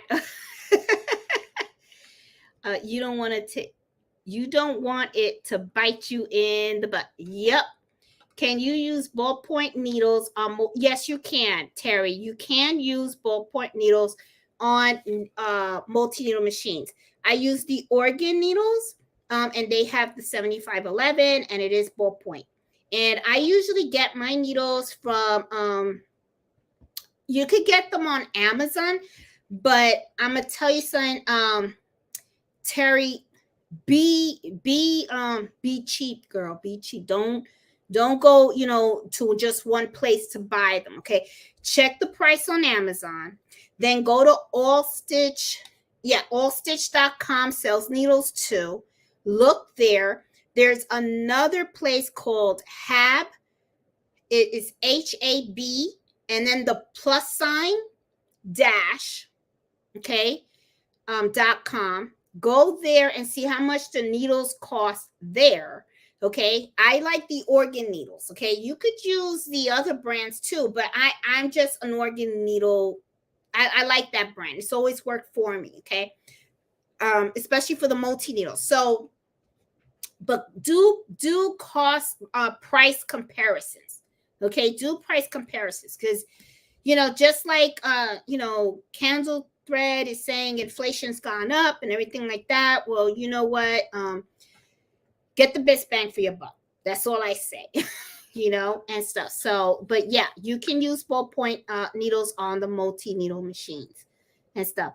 What font did you use on your shirt? Well, my dear, this is from stitchtopia.com, and the font name is called Maya. I love that font. I use it for almost a lot of things. It's called, and let me spell it for you because I may have said it wrong. Okay, it's Mayah. Okay, and they have 3 different styles, and all 3 styles are cute. And let me tell you, you can't go wrong with either of them. I have not come across a word that does not look good in that font. Have not. Okay. And that's the other thing too. I should do a video where we talk about fonts and do comparisons on fonts and stuff, because sometimes a lot of people have problems with fonts. Sometimes you'll buy a font and it looks really cute and you're like, oh, I like that font. And then you buy it and then you use it and then you're like, oh, it don't look good. You know what I'm saying? But there are ways, there are different tricks on using fonts. Sometimes you don't have to use the same font for every letter in a word. And I should do a video. Maybe I'll do that next week and stuff. And we can talk about fonts and different ways to use them and all that kind of stuff and everything. But yeah, Debbie, that's what this is a Maya one. Stabilizers can be tricky. Yes, they can. Hey, Eartha, how you doing? How are you?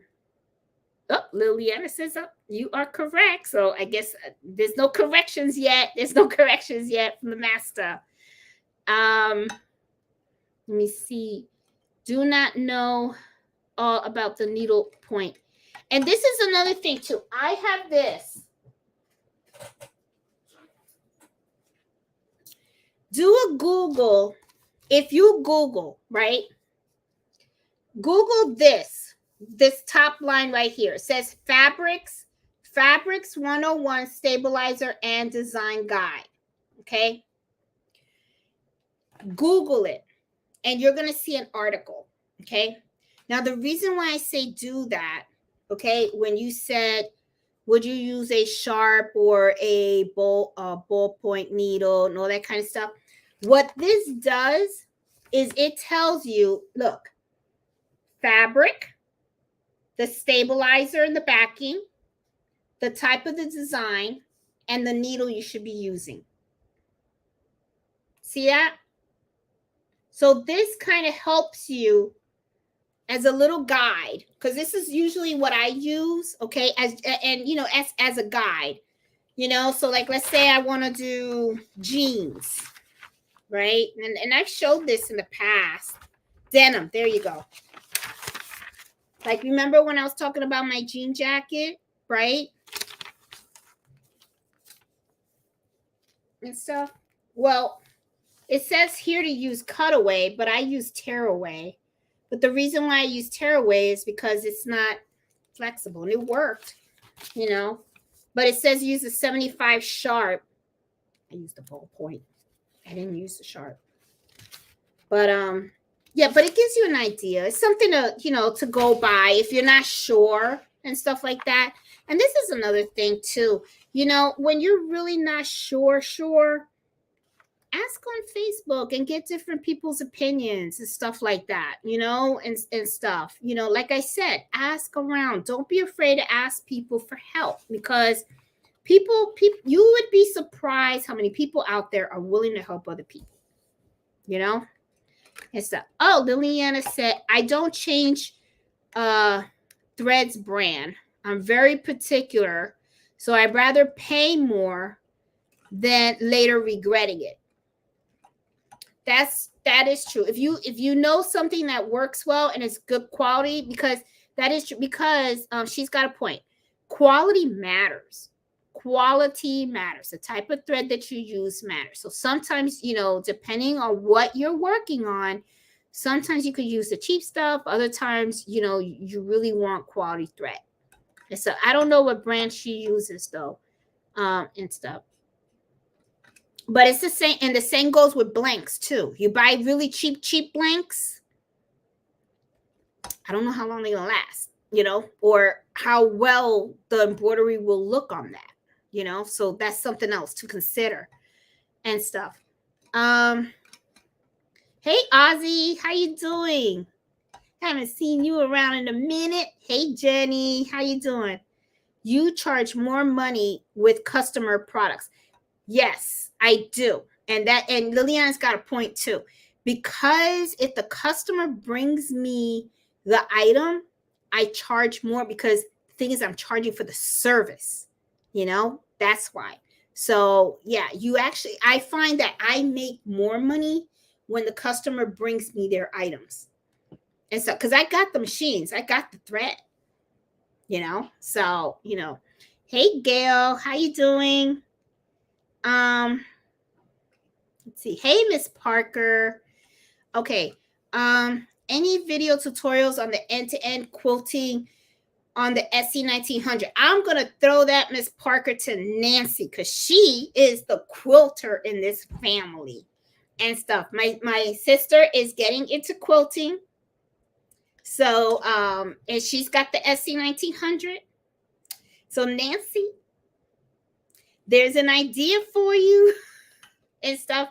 I think Nancy, I'll talk to Nancy and see if she can create one, but that would be pretty cool.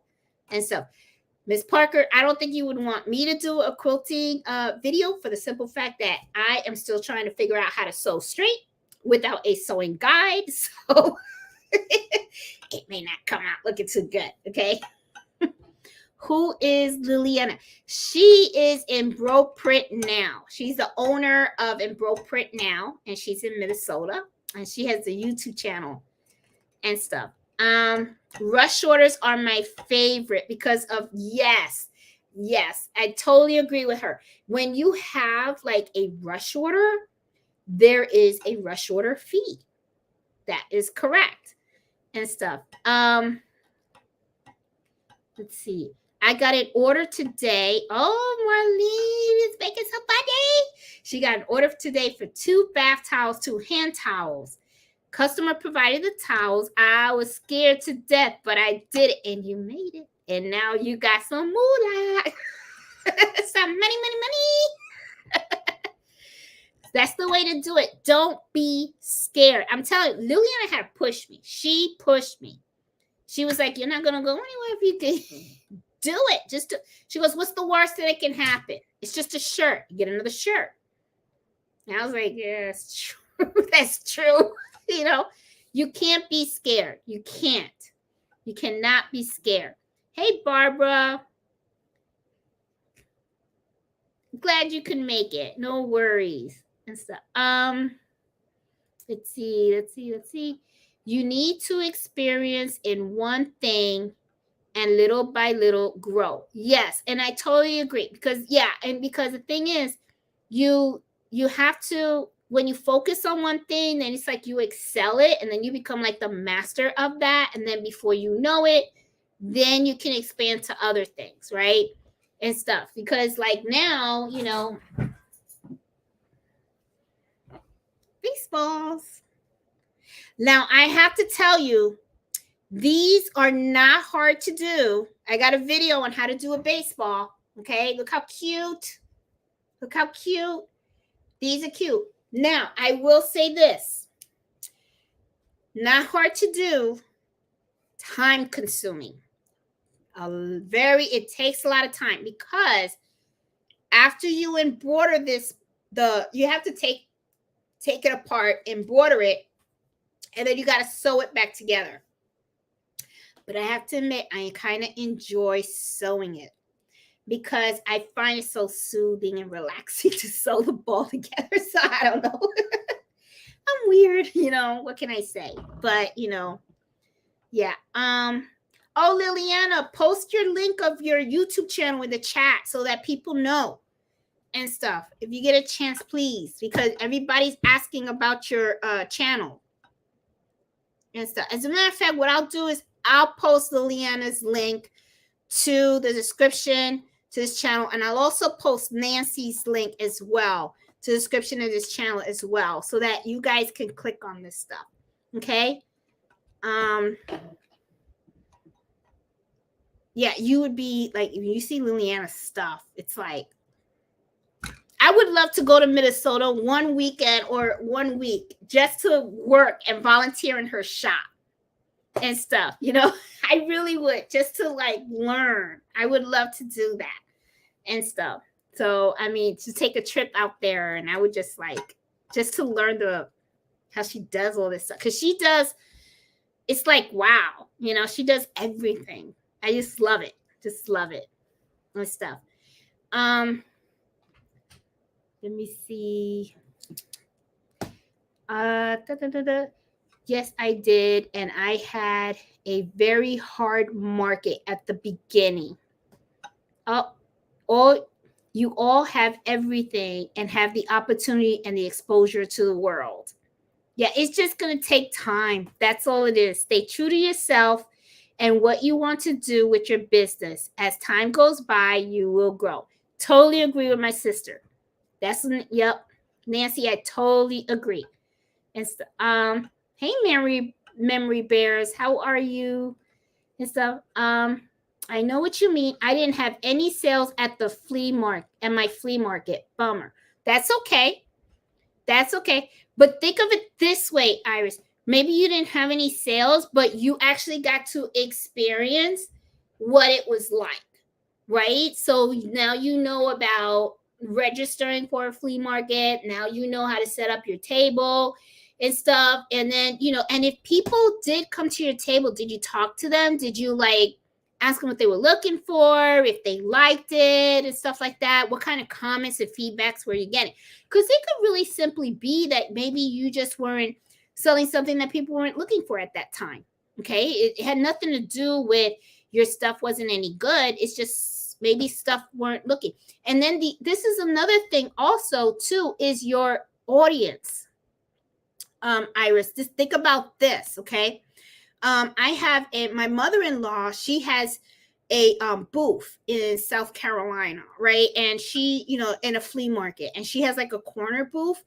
And one day I was talking to her and I was saying, hey, what do you think about I give you some products and see if you can sell them? And one of the things she explained was, she was telling me, I don't think it's she goes, your stuff is nice. It's not going to sell where I'm at. And I was like, why? And she goes, these people, when they go in there, they just want to buy things that are $1, $2. They don't want to spend more. If they give you a $5 bill, that's like a lot. Okay.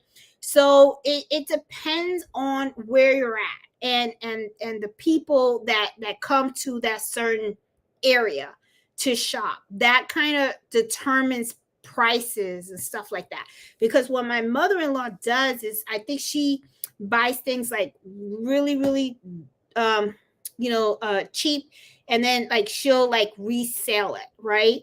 And a lot of the things that she does sell at the flea market is only for like $1 or $2, like headbands, hair bows for kids, for girls and stuff like that. It's not like handmade items and stuff. So when she sees my stuff, she's like, oh, it's gorgeous. And then I'm like, well, do you think that people would want to buy the kitchen towels? Do you think anybody would want any type of embroidery? And she was like, they're not going to pay. Because she's like, it's and it's funny because I remember once I went to visit her, and there was like a bow that she had on the table, and it was $2. And she told, the lady was trying to talk her down and said, oh, I'll give you $1. And then, she said, okay, I'll do the dollar. And then she goes, well, what about 75 cents? And she goes, no. And then she, and then she goes, I can't sell it for 75 cents. I don't make no money. I paid 75 cents for that. So I was like, okay. So she, it just depends on the area, Iris, sometimes, so sometimes it's not, doesn't mean that, you did anything bad or that, or that you don't have a good product. It's just that maybe it's just, you got to think about those things that where you are and the type of the folks that are coming, and stuff. It's kind of similar like with my son. My son, I told him this summer, get a job. You got to get a job. Okay. I don't want you bumming around looking and breathing air. Okay. You need to do something. Okay. Well, back in my day when you got a job, when me and Nancy were growing up, you got a job. We worked in a movie theater. You work at a restaurant. You had a job. You had to get up and go somewhere. Okay. Well, he did Instacart. And I kind of cracked up because he was like, I guess when you do the Instacart, you get to pick what orders you want to fill. And he said you could see how much money you're going to make. And you can also see what area. So he was like, I only do Instacart in certain areas because I know that's where the people with the money live, And I'm like, what? So he was like, well, if you go somewhere, where it's kind of like mediocre, whatever, you may not get a good tip. But if you go where the money's at, then that's where you get the tip. So I was just like, huh? But you know what? He's smart. I mean, I have to admit, these young people really know it. So it's like he would be able to look at that stuff and he would know what order to buy and what. So, sometimes you got to know the area and stuff, and then what people are willing to pay and buy. How do you advertise yourself to your community? Hey, Veronica, I do the advertisement on Facebook because we have a community Facebook group. So I usually put items that I create on there, and I'll put them for sale and stuff. And it's usually like word of mouth and stuff. Hey, Memory Bears, takes time, consistency, and a plan. It does. And that's the thing. I think people make that mistake all the time. They feel that once you get that embroidery machine at home and you stick that thread in there, that you're going to start popping up stuff and the money's going to just fly in your window. It doesn't happen like that. It really doesn't. It takes time. Anyone that you talk to about running a business, they will let you know it's something that you are building. Okay, so it's going to take time. You got to have that patience and you have to keep at it. You just can't give up. You really can't. If you think that you're not going to have a bad period where you're not going to make that much money and stuff like that, it's up and down. It's up and down. Okay, like last year, I don't know what the heck was going on, but it was like they were like months in a row where I was like over $1,000 in sales. And it wasn't just on the Etsy shop, it was also on local. I mean, it was bad, it wasn't bad, but it was kind of like bad that it was exhausting. It was like one order after the other and stuff. And then I would like call my sister and I would talk to my mom on the phone and I would kind of like joke with them, but I was trying to hint, but they didn't get it. They didn't get on a plane because I was like, I could use some help in Virginia, like you could get on a plane and come from Florida to here and help me. But then, of course, with the pandemic and stuff, putting my mom on a plane and stuff, it wasn't going to happen. But, you have your moments. They have been months where it's like busy, nonstop. And then I have my moments where it's like I'll only get 1 or 2 sales a week. But to be honest, even when I only have that 1 or 2 sales a week, I'm still busy because when you have that downtime, that is when you start working on new designs. That's when you start to relook at your business plan. That's when you start looking at how you're marketing yourself. That's when you start working on other stuff, to get you to that next level, like revamping your store. Okay. Sometimes, your store looks a certain kind of way. It's kind of nice once in a while to refresh it and put new stuff. You want to look at your listings, look at how the descriptions read. Should you describe it better, or or should you re-tag, use tags and stuff, using social media and all that kind of, you know what I mean? So you're always going to be busy. If you're not making a sale, you're working in some type of an aspect of your business, checking your inventory, ordering stuff and all that kind of stuff. So, but yeah, but the thing is, you got to be consistent, like Memory Bear says, you got to be consistent, you got to have a plan. You just have to be patient and know that it's going to come. And you're going to make mistakes, okay? And when you make those mistakes, learn from them and keep going. I mean, it's okay. If you're not going to know if you don't make that mistake, like something as simple as buying a thermal printer, okay? I'm printing labels on a regular printer. Next thing you know, I'm spending a lot of money on ink, and I'm wondering why the hell, this costs a lot. Standing on the post office, like I was telling you guys last week, me like a fool, I got all these packages and I'm standing in the post office instead of printing out my shipping labels on Etsy, which would have been a lot cheaper. And if I had a thermal printer, I could have just print it, peel it, and stick it on things. I didn't know all that. I had to experience all that stuff and then find better ways, better business processes in order for me to run the business better. So it's a learning experience. It really is. There's little things that you would think that, they're so minute, so small, but they are big, and they're errors that you make, but you just have to learn and experience it so you can get better and stuff. Let me see. Remember, not only invest in one business, because there are many other good opportunities outside. Yes, and she's correct on that. Yes. Let's see. Hey, Veronica. Let's see. Hey, Sin, how you doing? I'd rather overspend not having the material when I really need it. That is true. Yeah, because that's what happened with my bobbins. And now I have a lot of bobbins. I have enough bobbins that'll probably last me a year. And I already know that when I have 4 boxes of bobbins left, I'm going to order more. Okay, that way I can keep a stash. There's just certain things that you never want to run out.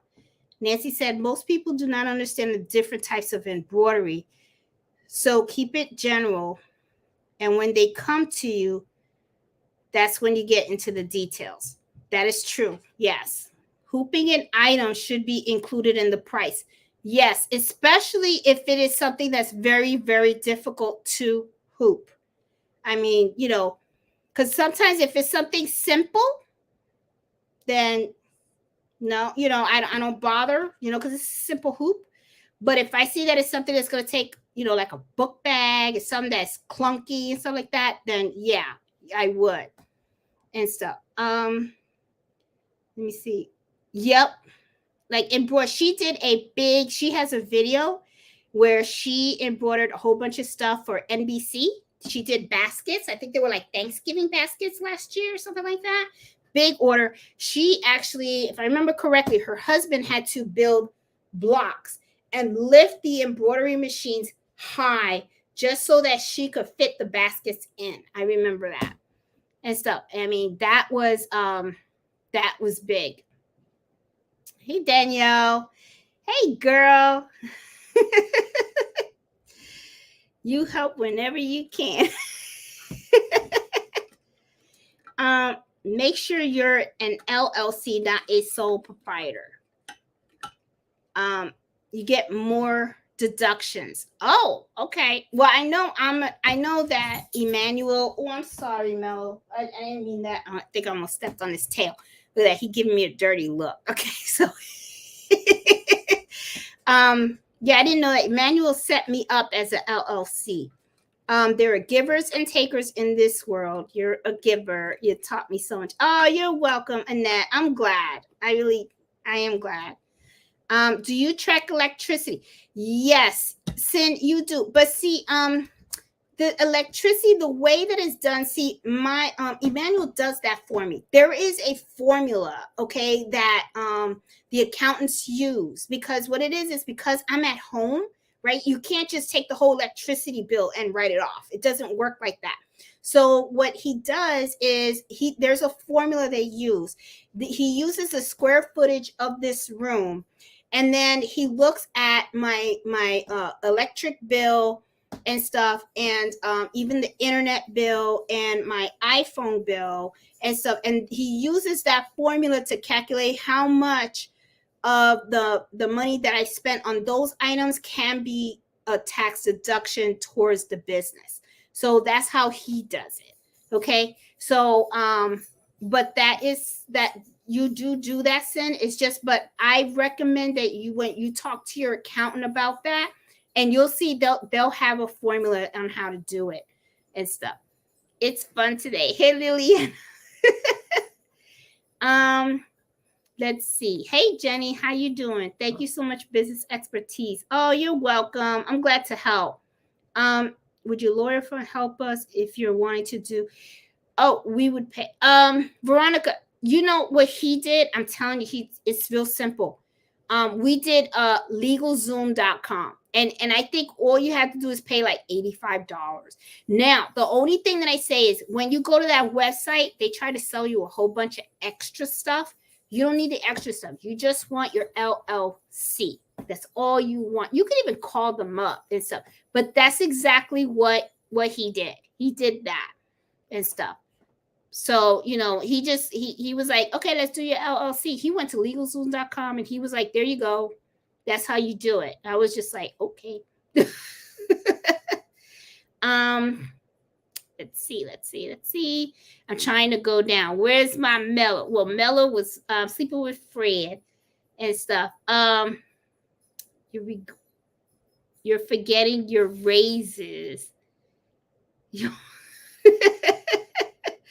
I guess everybody saw Mello. I strongly believe that what comes around goes around, and the fact that you love to help others with your wisdom, compassion, and good intentions will pay off in your life. Oh, thank you, girl, for me. Thanks. Oh, you can practice your Spanish with me anytime. Gracias. Thank you for everything. Yeah, I don't have anybody to practice and stuff, you know, no one and stuff. Everybody's English. And I tried to teach Carlito, and every time I taught him, he was like, Mommy, English. I'm like, whatever. I'm like, okay. He didn't want to learn and stuff. Sewing on a curve takes practice. Sewing straight takes practice too, Nancy, okay? Thank God for those sewing guides. I have so many of them.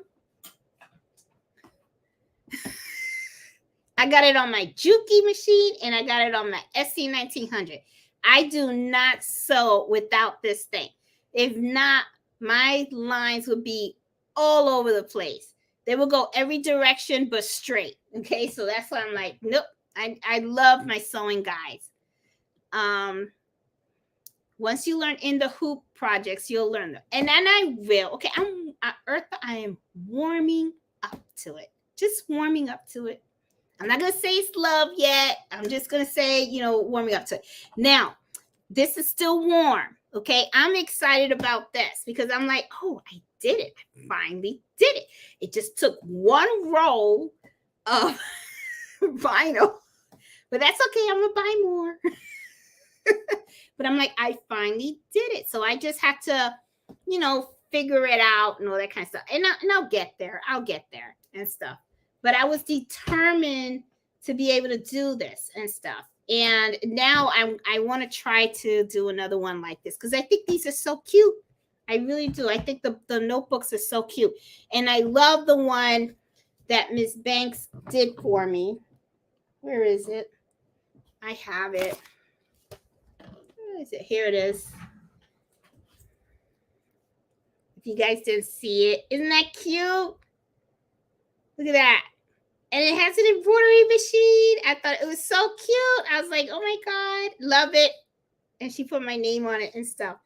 But like I said, look at the way she cuts stuff. I mean, she's just like, she's so on it. It's like, oh my God. And so this is the one that I use to to jot down all my machine errors and stuff, you know, and everything. So that when Justin comes to run the my maintenance and stuff like that, I have a journal of anything that went wrong with my machine. So strongly recommend you guys do that. So that way, when you get your machine service, you remember everything that happened on the machine, when it happened, what happened, how it happened, and all that kind of stuff. Because it really helps the technician fix your machine, so that way it's good and stuff. Oh, she uses Rompa and Madeira for 24 years. And especially the Madeira. She likes the Madeira. And so I like them too, but it was like that price, man. When they went up, I was like damn. But like, you know, like all the businesses, everything goes up. I mean, inflation and everything has gone up. I'm telling you. Before you know it, we're all gonna be eating rice and beans every day. No meat, you know, because nobody can afford the meat. Let me see. Let's see what else we got here. Small letters. You must use the 60 weight. In tree designs and a lot 75 weight from that. Yeah, and that's another thing too. When I was doing the patches, I learned the hard way. That, you know, there are certain sections of a patch that you can do at 40 weight, and then there's certain sections of a patch that you can do 60 weight thread. Now 75 weight from Madeira, I didn't know they had 75. So Liliana, I'm gonna look at that. I'm gonna look at that. So, you know,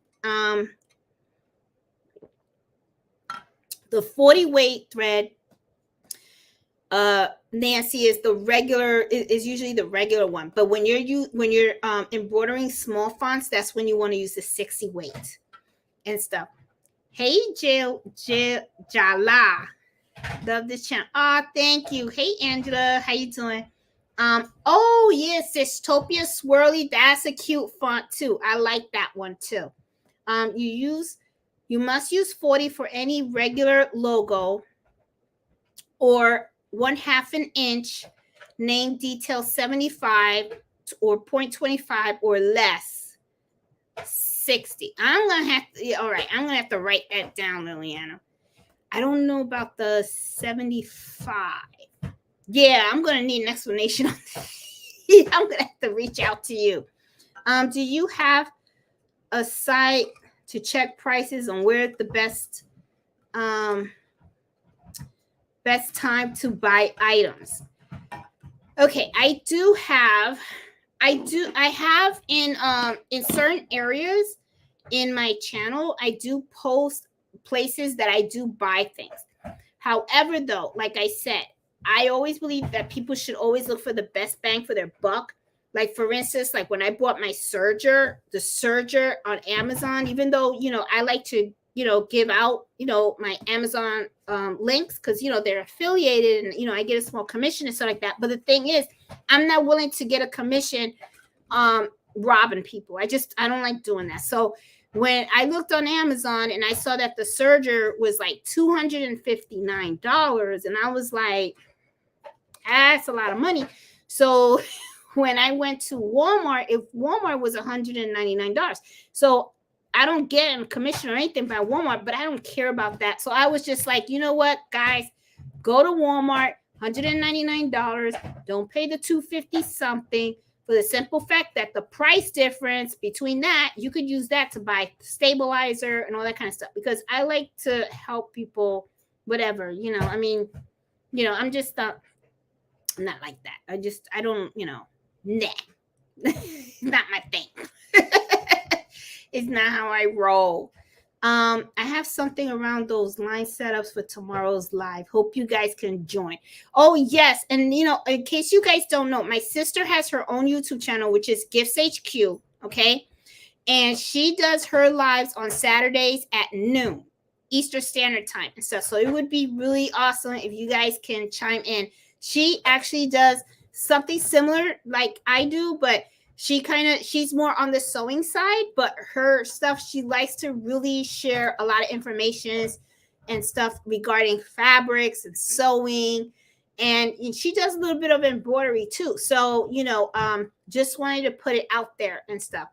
I have a bag of baseballs, but not have the time to do it, but hoping to do it soon so I could teach my daughter.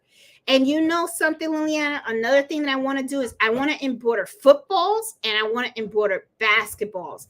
I saw that is something that can be done, but I saw that it requires like a heat gun because I think you really have to peel off. You got to cut it and peel the skin, and then you have to get a special glue to glue it back on after you embroider it. So I'm going to try to find out how to do that and stuff, because I know my son loves to play basketball, and I know he would love to have a basketball with his name embroidered on it and stuff. Hey, Miss Wright, how you doing? Hey, Crafty Puerto Rican, direct orders are the best. No Etsy fees. Yep. Juanita says it, Crafty Puerto Rican. That's another good channel. She's got a good channel too. If you guys have not seen her channel, she's another one. She does embroidery and stuff. And she is right. When you have a direct order, you don't have to deal with the Etsy fees. Because, when somebody buys something from Etsy, of course, you got your Etsy fee and all that kind of stuff and everything. But if you do a direct order, you can just give them a direct invoice and that's it. So yes, the direct orders are, and honestly, the direct orders are really where I make a lot of my money, because a lot of times I get people that have small businesses and they just want logos on polos and all that kind of stuff and everything. And it's a direct order, like Juanita said, And so, Julissa. I always screw up her name. It's like, God, and she's Puerto Rican too. And so, hey, classy caffeinated, driving and listening. Drive safe, girl. The majority of the people have this small mind about money, but where'd she go? But all of us, the entrepreneurs, change that way of thinking to not have been afraid of money. Yeah, that is true. You gotta, you have to take the risk, and it's worth it, and it's gonna come. It all comes and stuff. Big day tomorrow, got a lot going on. Time management, such a challenge. I struggle with consistency. You'll get there, classy and caffeinated. You'll get there. And so it comes in time. And don't think either that I don't have my black moments, okay? There are days that I wake up and yes, I'm lazy too. I get lazy too. Sometimes I look at this room and I'm like, I don't even want to turn on a machine. I don't. I just want to hang out. I want to sit in my backyard. I want to have a glass of wine, and I just want to play with the dog. You're going to have your moments, that you're going to have. It's going to happen, okay? And stuff. So don't think that people are waking up and that they're like energetic every day, okay? And they're turning on these machines, and that's all they do, and they focus. You got to be able to take a break too, because then you get burnout, okay? And you don't want to do that. So you want to, remember, and this is the thing too. You're doing this because you love to do it. So enjoy it. Enjoy the process. Have fun with it. Everything will fall into place when it's supposed to fall into place. You just keep at it, do the best you can, and just enjoy every step of the journey. Don't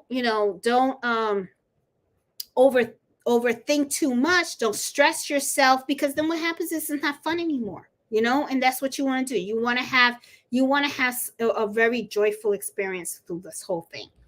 So, hey, Sin, most important for me is perfect to decline it's perfectly okay to decline an order and to work for a high maintenance. Yes. And Sin, you are correct. And that is one thing I say. Not every customer is a good customer too. Okay. There have been times when I have had customers that I'm like, I don't want to work for you. I just don't want to do it. And I'll turn it down. It's okay to turn it down. Okay. and stuff, because sometimes it's not worth it. If I see that a customer is problematic, very, very picky, difficult to work with, too demanding, aggressive, I'm thinking to myself, oh no, I'm supposed to have fun with this. I want to enjoy this. Okay. I don't want to work with somebody like that. So, I'll just come on and say, you know what? I think you need to go to another embroidery, or I'll just tell them I just can't take I'm too busy. Make an excuse and stuff like that, because you want to enjoy your item, your experience. You want to enjoy what you're doing. So don't let people take that joy from you. Okay, just don't. I seriously don't do it and stuff. Hey, Miss Parker. Aw, she's so sweet. Thumbs up. Hey, Alicia. Leah said, thank you so much for mentioning me. You are very dear. Well, Liliana, thank you for doing what you do, because you taught me a lot. I mean, like even making patches on plastic, I learned it from you. And I even say it on the videos. Okay, I got this with Liliana. I saw her doing it, and now I'm copying her and stuff. So that I learned so much from your channel. You have the stuff you do is amazing. Amazing. I mean, it's just, I love it. Love it, love it. And I love it when you do the videos where you just put the camera there so we could just watch you work. And I like to see how you do the stuff. I mean, it's just awesome. And stuff. And I would love to go to Minnesota 1 week or a weekend or something like that to visit you and your daughter in the shop and just watch you work, or even help you work. I don't mind doing that. So maybe one day I can make that trip out there and stuff. Hey Robin, how you doing? Well, I am going to say good night, guys, because I think I got everything. Did anyone hear that? Yes. Lucy Lou. Yes, they are increasing their prices 15% in the next few days. The new prices start on the 18th and stuff. Let's see. Can anyone put their YouTube channels? Can everyone? Yes. Yeah, guys, if you want Crafty Puerto Rican, Liliana, Nancy, please put the link of your or at least type the name of your YouTube channel. Just put YouTube channel and then thing and put it in the chat, so that way people can look you up and stuff, because your channels are good. That way people get more information and stuff like that. Let's see. I want to stop. I want to start a shop online to take advantage of the holidays, but I feel I'm too late. No, you're not. Christian, you're not. You're not too late. I mean, it's not even Halloween yet. No, it's not too late. And you know what?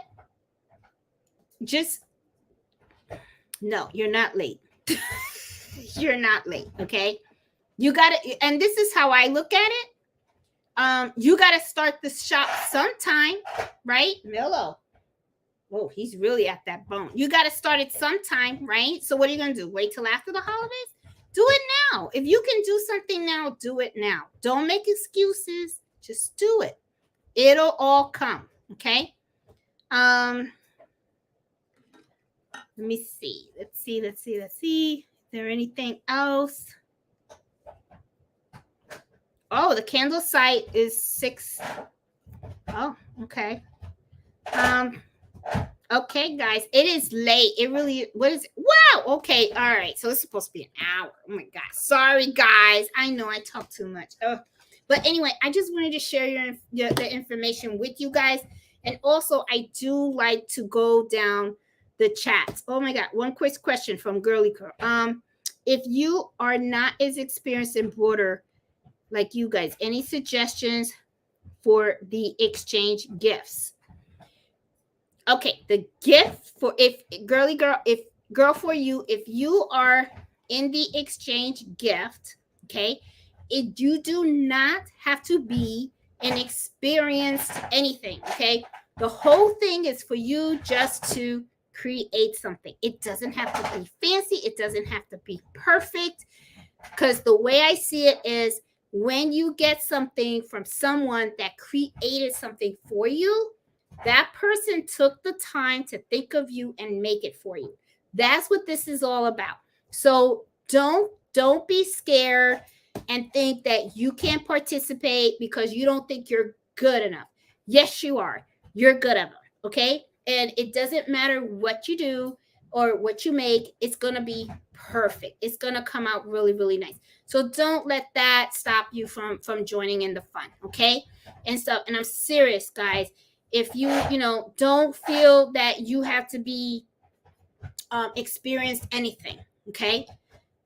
You know, just this is to have fun. This is to have fun, okay?